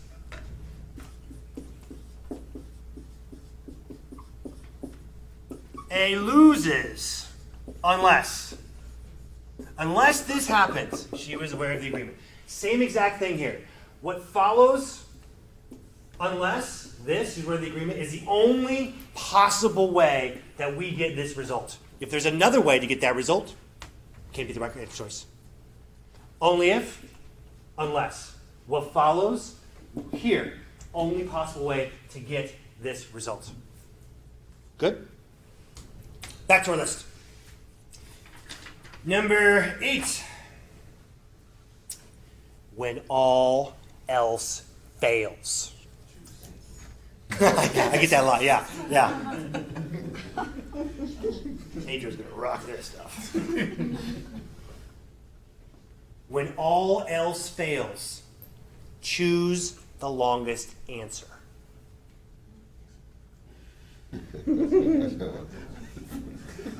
Waiting for the delayed laughter, thank you. So listen. It says when all else fails, choose the longest answer. Psychologically, we want a reason to hang our hat on, right? So please don't walk out of my seminar and tell all of your peers, like, oh yeah, MB's easy. Your own, it's press your own. Like, peers said, just choose the longest answer. I mean, you have to study, right? Okay, no. Why am I saying choose the longest answer? You got nothing. I don't know. I've eliminated 2 answer choices. I'm down to A and D. I don't know. Among these 2 answer choices, this one's longer, so I'm going to choose it. Why? If an answer choice is longer, it probably has more reasoning to it. And 2 answer choices, if you don't know, take the one with more reasoning. which not always, but oftentimes will make it a longer answer choice. Number 9 for our top 10 for the MBE. When all else fails. There is no longest answer. So what do? When all else fails, ask for the answer. Ask for the answer. I'm not talking about the person next to you. This is before. Boy, talk. Boy. Talk. I am talking about psychologically, every time you say, I'm guessing again, I'm guessing, those get stored in your subconscious, and then we start telling a narrative to ourselves that we are failing. By giving yourself a reason to hang your hat, right? We all probably, most of us, believe in something. God, Allah, Buddha, Krishna, source energy, universe, whatever you might have. Higher self. Intuition. So this is what I want you to do. Practice, or the day of the exam, you got nothing. I want you to close your eyes and say, I got 2 answer choices left. Is it A or C? Here's the thing. The crazy thing is, one of those will pop into your head. C, right? Now, your higher self may not like you very much and give you the wrong answer, but you won't know that on the day of the exam, right? You have a reason to hang your hat. Be like, oh, okay, that's C, right? Oftentimes, guys, what do we do as law students? We overanalyze the crap out of stuff, and we talk ourselves out of the right answer, right? We do that. So our intuition often knows. And I guarantee if you try this, you're going to get something. Something's going to pop in your head. It's going to say A or C right there. Go with it, because psychologically it gives you a reason to hang your hat. And number 10, after each question, let it go. Yes, you want to start, you can come back, but don't assume that's going to happen. Unlike what we talked about, though, guys, with our essays, like, yeah, no one walks out of the essay saying, oh, plenty of time, that was great. Most of you are going to have enough time on the MBE, right? You're going to do your practice sessions and be like, oh, no problem here. Like, I'm finishing in plenty of time. But you cannot replicate what it's going to be like in the Tampa Bay Convention Center, wherever you're taking an exam, the day of the exam, right? You might be the lucky person who gets stuck next to the tapper. Or the Hummer. Or the person talking to themselves. This happens. People tell me, like, oh, okay, yeah. Okay, what's A or B? Is it B? Is it B? No, wait, no, it was B last time. Probably not B now. Oh, I should have gone to medical school like my mom told me. No, in law school I had to take the stupid test, right? So all these distractions around you, that nervous energy that is there, you can't replicate the amount of time it's going to take. So just be wary of that. After each question, let it go. Don't assume you'll have time to come back. Here's what the National Conference of Bar Examiners say. Biggest mistakes for incorrect answers on the MBE. You may be surprised to learn that the number one mistake, according to them, is errors in assuming facts. Apparently they've done all these studies and they have people go through and like what they think in there and all this stuff. They've done all this statistical data. Assuming facts or / reading non-existent facts into the fact pattern, right? Oh yeah, he recorded the deed. I'm assuming he recorded the deed. We don't assume. It's there, it's not. They do a pretty good job of that. All right, so we don't have time to really jump into a lot of MBE stuff, but I do want to practice a little bit. Not a game, little practice. Marvin, question? Yes, sir. What's the most effective approach from your point of view for answering multiple choice questions? Would you say read the answers first, the call, or read the question? Yeah, so for those listening, great question. What's my approach to answering it? And to be honest, so this week we only had the 3 hours because it was a Saturday. In my 6-hour seminar, I have a little bit more, the whole process of it. But read the call to question first is mine. Some people say no. To ground yourself, you can in the subject matter. Reading the call to question first also gives you a perspective. Sometimes they'll say what I call the best argument questions. It's like, hey, you represent defendant. What's defendant's best argument here? Or you represent owner. What's their best constitutional argument? So then you read the fact pattern in a different context, right? So read the call to question first. Read the fact pattern, number 2. Number 3, I always say try and spot the issue. Sometimes it's obvious, right? If they say, A is charged of manslaughter, right, then the issue is manslaughter, right? The reason I say that is because one of the favorite things for them to do on the MBE is to give you a perfectly stated rule of law but it's not applicable to the actual issue that's raised, right? Like, oh, wait, this is a perfectly stated rule of law, but wait, that's dealing with privileges and immunities clause, and this is, the issue is for the Commerce Clause, right? So they're related, right? Dying declaration, excited utterance, that kind of thing. And number 4 is, I always say, try to think of the answer before looking at the answer choices, right? I think look at the answer choices first. You know, and Amanda might have a different take on it, but I'm not a fan of reading the answer choices first because I think it could, you know, kind of mess with you a little bit. So, and this is where, you know, I came up with this, and it's not mine, but someone I tutored who had also done very well, and her problem was the MBE. And so I realized, I like, give me in your brain, tell me everything you're thinking, because I don't know why you're such a smart person, why are you missing these questions? And she was talking herself out of the answers. So I said, do this, try to think of the answer before you look at them, the answer choices, and if something's there when you eliminate your answer choices, go with that one. And she improved by 65 points, just because she stopped talking herself out, like, oh, okay, that's what I kind of thought it would be. And then, of course, the 5th on the list of our little process here would be to eliminate answer choices, right? Go through the process of eliminating the different things. Oh, this rule is not applicable here. Oh, this answer choice assumes a fact that wasn't in the fact pattern, right? Different ways to eliminate. Good question. Okay, so just do a very quick rundown here. There's only 2 questions, guys. Just do a little practice. Not a game, just practice. A little practice. Thank you for those of you out there getting that AI. Okay, so if we boil everything down, essentially we get 1.8 minutes per question, right? If we jump everything down, 100 questions, 3 hours is what we are dealing with here. So essentially 33 or 34 questions per hour, essentially 17 questions per 30 minutes. And we boil it down to brass tacks, 1.8 minutes per question. So I have 2 questions here. Again, thank you, NCB, for letting me license and pay all this. I got this. Thank you. Okay. So there's only 2 questions, and look, there's no reason for you to get these answers right. That's not why I'm having you here, right? Like, oh, I missed the 2 questions. No, that's not it, right? Just kind of go through the process, right? What we just talked about. Read the call to questions first, read the fact pattern critically, and go through and the answer choices. So this should take about 3.5 minutes to do these 2, only 2. So last thing we're going to do, make you guys do a day, is we're going to practice doing these 2, just kind of go through a process and see if you can come up with your best educated guess as to what the correct answer choice is. All right, questions? Last thing you're doing now. 3.5 minutes, off and running. Let's set a timer.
less than a minute left.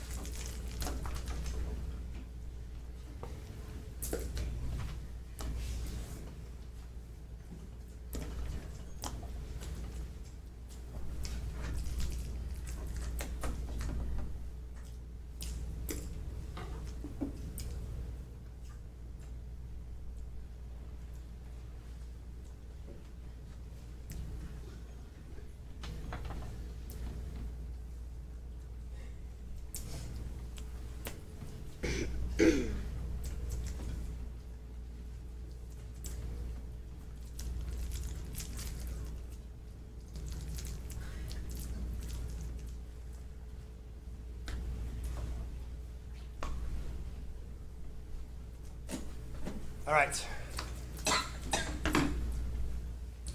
Ricardo, what did you put for number one? C, I put C, yes, because the Department of Energy is a federal agency engaged in lawful federal function, and therefore its activities may not be regulated by local government without the consent of Congress. How many people picked the correct answer of C? Oh, yes. How did that happen? Because the longest answer is the only thing we remember.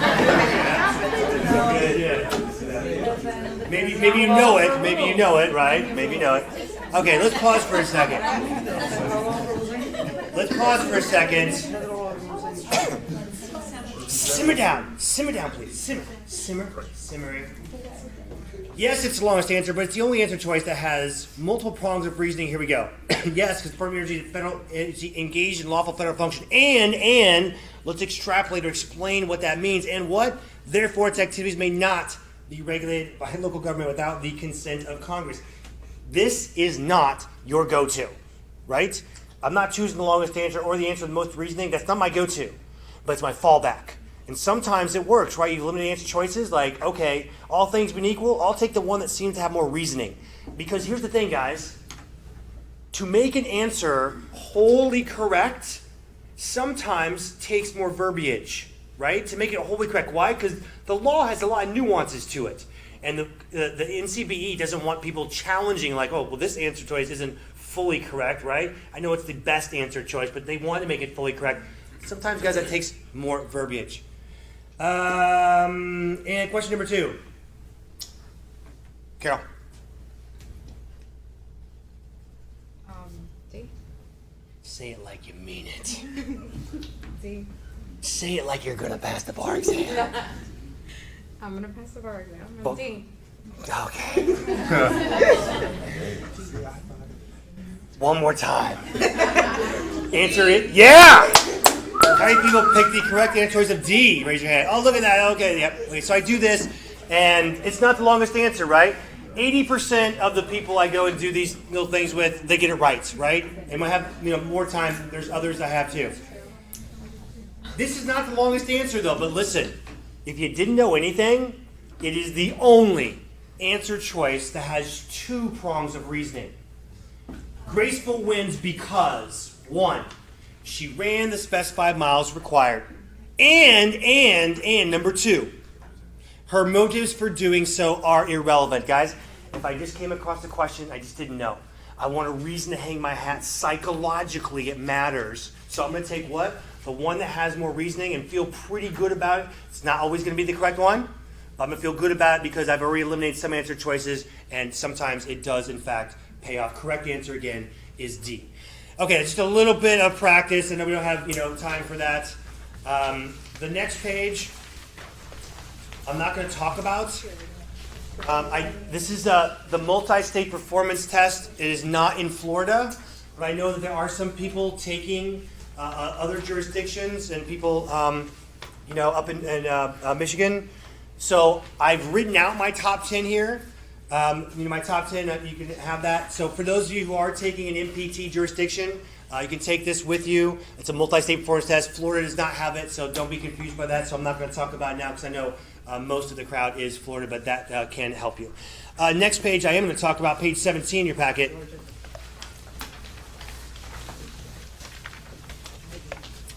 So I talked earlier about people failing the bar exam, and one of the things that I talked about was not knowing how to take the exam, not knowing how to put things down on paper is going to maximize your score, right? Not how to approach it, right? Have an organizational approach. And the other one is a lot of negativity or obstacles, because we know negativity breeds stress. Stress breeds what? Imbalance in the executive function of our brain, so we don't want to have that. So here we go to a couple of them and ways to deal with this in Zen quotes. Obstacle 1, fear of failure. Fear debilitates. So I'm going to read there. Deer in the headlights, and fear does debilitate, right? It literally debilitates our brain, right? Fight or flight can be great when that kicks in for a very small burst of time where you have clarity for just a brief amount of time. But otherwise, after that, what do you have, right? The racing heart, you're nervous, all that kind of stuff, right? Not good for us. So here's my advice. Awareness, discipline. Awareness of the thoughts that don't serve you, discipline to change it. Also, when you get shaken, your confidence, I'm only getting 50% on constitutional law on my practice multiple choice. I'm only getting 50%. Go back to your rock. What's your rock? Your subject that you know well. Torts is my rock. I'm going to go back. I'm going to build my confidence back up. And why? Because then you're not debilitated sitting there thinking about you're paralyzed with fear. Now you're getting back into it. You have the torts or whatever is your rock. Obstacle number 2, doubt creeping in. Doubt as in, I cannot learn all this information in time. Yep, you are correct. You cannot learn all this information in time. And that's okay. When I teach, I always say, your Barbie course, you're going to say, you got to learn everything. You got to do all that. You got to make sure. That's just setting up for failure, right? So I always say, you learn as much as you possibly can. Hopefully we get to everything, right? But the good thing is the bar exam, you don't go into the exam and they say, okay, here's property. Write out every single rule for property and every single exception to rule for property. That's not what they do. You don't get tested on 100%. So my advice to you is, at all points, just keep moving forward. Learn as much as you can, and don't beat yourself up if you're behind on the studies from the course or whatever. Just try to learn as much as you can. Obstacle 3, I just don't understand con law, or I don't understand some subject. That we have that thought, right? So oftentimes this happens because we had a really crappy professor, or we had a really crappy grade in law school, right? Like, I hate contracts. I had a terrible professor in contracts, or whatever subject it is, or I got bad grades. So now, what do we have? We have that negative association with it. So then we go to our bar review course, what do we think? Oh, it's contracts day. It's our first thought, right? That's living in the past, right? The quote at the bottom, become as a little child, seeing all things for the first time. Be like a little child. See it for the first time. Someone else is going to present contracts in your bar review course. Someone's going to teach it totally differently, and someone's probably going to be better than that crappy professor you didn't like, or whatever it might be, or that crappy grade you got. Warm up to it. Brand new subject. Just take it off that negativity. Obstacle 4, next page, page 18.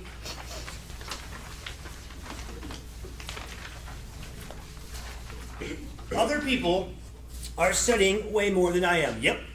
You're going to hear about Joey Jojo. Joey Jojo is studying 25 hours a day. And he's taken all 4 bar review courses simultaneously at the same time. And he's getting 100% every single time on his practice MBE. How do you know that? Because Joey Jojo posts about it every day on Facebook and Instagram. Hashtag Joey Jojo 100% again. Hashtag Joey Jojo rules, right? Here's about Joey Jojo, right? So this quote I read in high school, and it is probably the most interpreted quote in all of Zen Buddhism. If you see the Buddha on the road, kill him. It's been interpreted in so many different ways by all these scholars. What did the Buddha mean? To me, it's always meant this.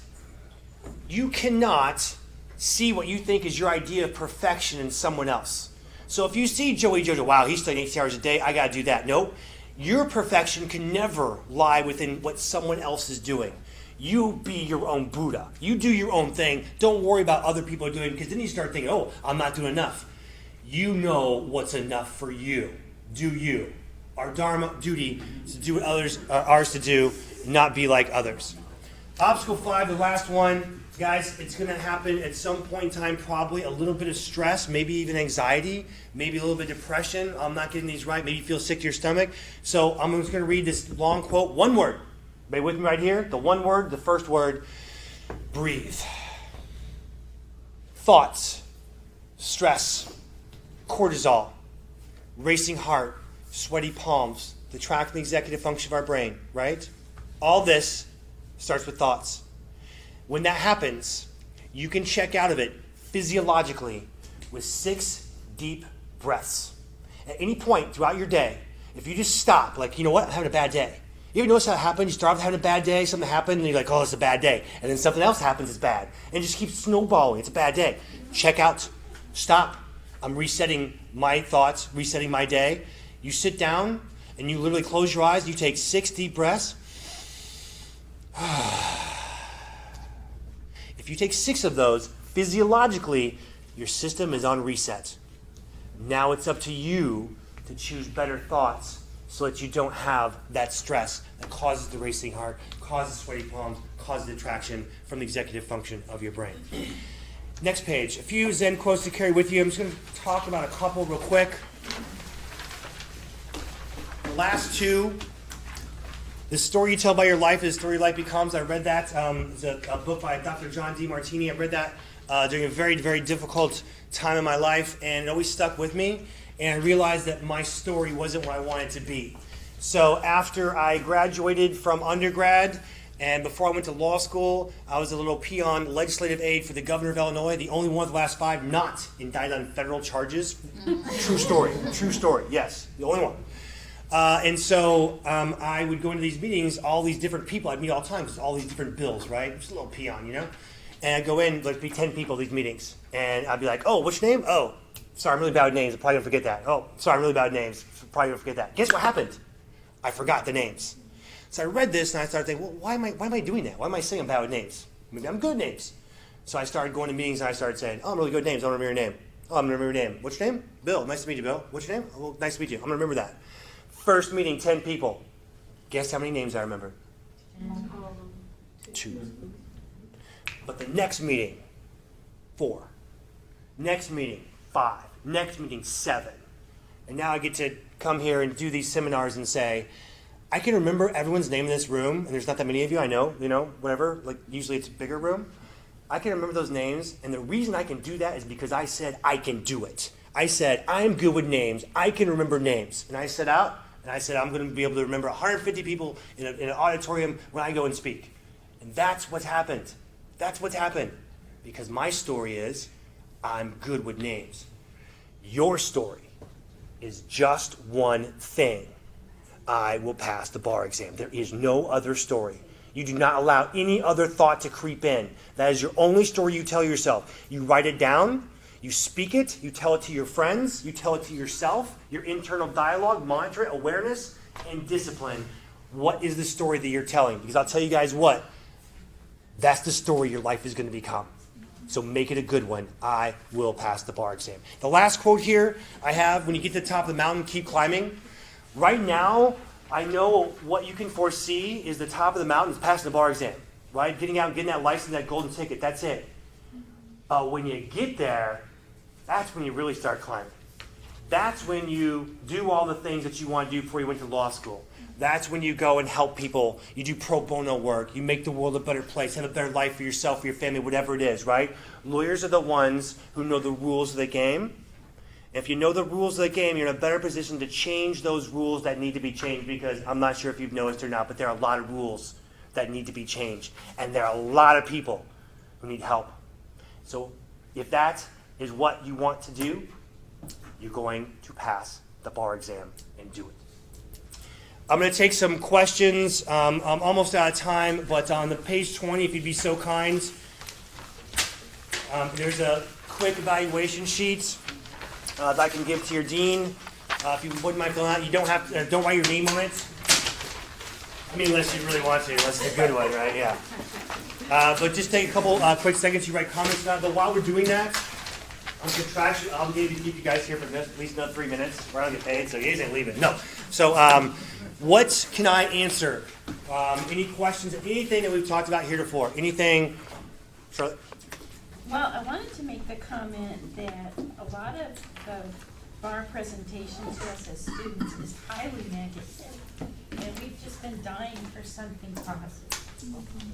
Well, I understand that that's ways because, people, think that, oh, it's going to be easy. So, a lot of it is trying to get people motivated, like you got to be doing this stuff or whatever. But I appreciate you saying that, and I always try and keep, the Zen, not too much one way or the other, but, keep the balance. When we're balanced, our brain works better. Balance in our food, balance in our sleep, our diet, our balance in our exercise, everything in our energetic system works together better, but especially the brain. We now know that. Yeah, Patricia? When I was researching for exam in different jurisdictions, the MPT, I believe is part of Georgia now. And there's a MPRA, it's not? No. The MPRE you'll take during law school, most of you will take, that's a ethics test, 50 question multiple choice. There's another letter combination. How many letter combinations there are? MPT and... There's MPRE. Is that what you're thinking of, the ethics there's test? MPRE, there's something letter combination that I saw that I thought was MPT. There's the MBE, the multiple choice. UBE. The UBE is the one we talked about, the cross jurisdiction. UBE was not there, no. What? Think of it and ask me on break. Let me look at it. Yeah. Yeah, question, hang on guys. Some of us have, when we take the bar and we fail it, the first time that we went to take it, we were all, for example, I'm speaking on behalf of another student, we were all excited and we were determined, we were confident that we were past it, and then we fail it. So how do we reboost that? So I'll leave you with this, and I'll take some more questions. So let me tell you about the Zen farmer. This is a quick anecdote. This is something that's been passed down, and this is something I know it's getting late in the day, and we know, oh, let me go. So many of my students have told me, I always do a 2 minutes in every class, like that one thing you said about the Zen farmer, and I use it every day.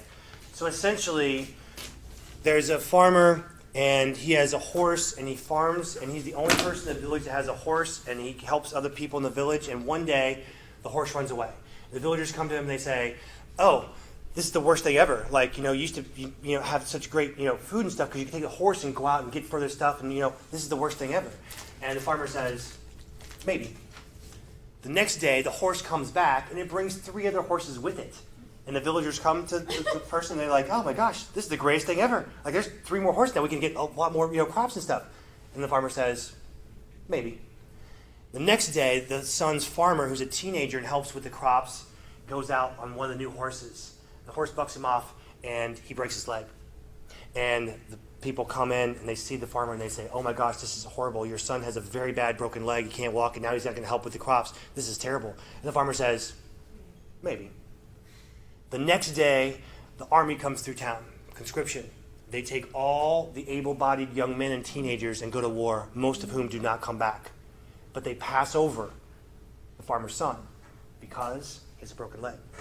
So the villagers come to him and they say, oh my gosh, this is so great. This is so great. They didn't take your son to the army. And the farmer says, maybe. So the point about failing the bar, nothing is good or bad, but thinking makes it so, right? We assign things, oh, this is good, this is bad, right? When I tell this story, I tell about someone that I dated during law school, and first year final exams, and she was just getting sick throughout the year, and she'd have these bad headaches, and she got sick, and she'd never go to the doctor. She had doctors. And then she got sick during final exams. The worst time you could possibly get sick is during final exams your first year, right? Right? Maybe. Because the only reason she went to the doctor was because it was final exams, and she had to get better. She went to the doctor, and they found out she had a brain tumor. They said, if you were to come in here 2 months later, 3 months later, you'd be dead. The only reason that happened. So we assign things, right? That's terrible to get sick of. Maybe. So when we gear up, we don't pass the bar exam, right? Is that the worst thing ever? Maybe. But maybe it's the best thing ever, because maybe something happens to us during the process of being able to gear up, and maybe we use that later in our lives. Maybe we take that experience and we say, you know what? I'm mentoring people now who have failed the bar exam. I've been there and I've overcome it. Maybe that's what it is. Maybe during that process they meet someone else who's studied that leads them to a job. We don't know. But I know that we assign things good, bad. Nothing is good or bad. But thinking makes it so. So that's what I tell people when I used to tutor, and I would say, this is amazing, right? Nothing is good or bad. And that keeps us balanced. And I know that's a difficult pill to swallow when if you have failed before, right? It's difficult to get geared up. But ultimately, it's a maybe. We don't know. Maybe the greatest thing ever could come from failing that bar exam, because we don't know. But I know we got a better chance of something great happening if we keep a positive mental attitude, awareness, discipline. Last question. Yeah, Marie. Can you tell us anything about the graders or how they approach grading the essays? Yeah, I mean, it's pretty regimented. They have their their breakdown of their scoring sheet. They're checking off, did you identify this issue, right? Did you get the rule correct, right? And you're assigning points based on, some issues are worth more than others, right? And then some people, what are the facts that these things turn on? And these are the facts that actually turn this analysis. You're getting points for those. Some facts are more than others, but it changes depending on each particular essay and what's tested, yeah. So like, for example, if it's battery, but you don't say the word battery, but you fully describe it, are the graders knowledgeable enough to give you the credit, or? That I can't answer specifically as to whether it be 1 point off or 10 points off or whatever it might be, but you're going to get most of the credit for that for sure. Hey guys, listen, last thing. You have my email. I know everybody's name's in here. You can email me. I don't review essay questions, again, because that's all I'll be doing, but anything I'll be happy to answer. My goal in coming to doing all these is yes, I love to travel and see other people, but my goal is truly to help someone pass the bar exam. So there's one thing you took out, then it makes me happy that might help you on that path. And I know you guys are smart enough to get into law school and smart enough to get out of law school and smart enough to pass the dang bar exam. So good luck, everyone. Happy passing. I appreciate it. Thank you. I'll keep around if there's any questions. Have you ever considered running for president? Only from the last 3 years have I thought about it. Oh yeah, the evaluations. You can just put them face down and pass them down this way. We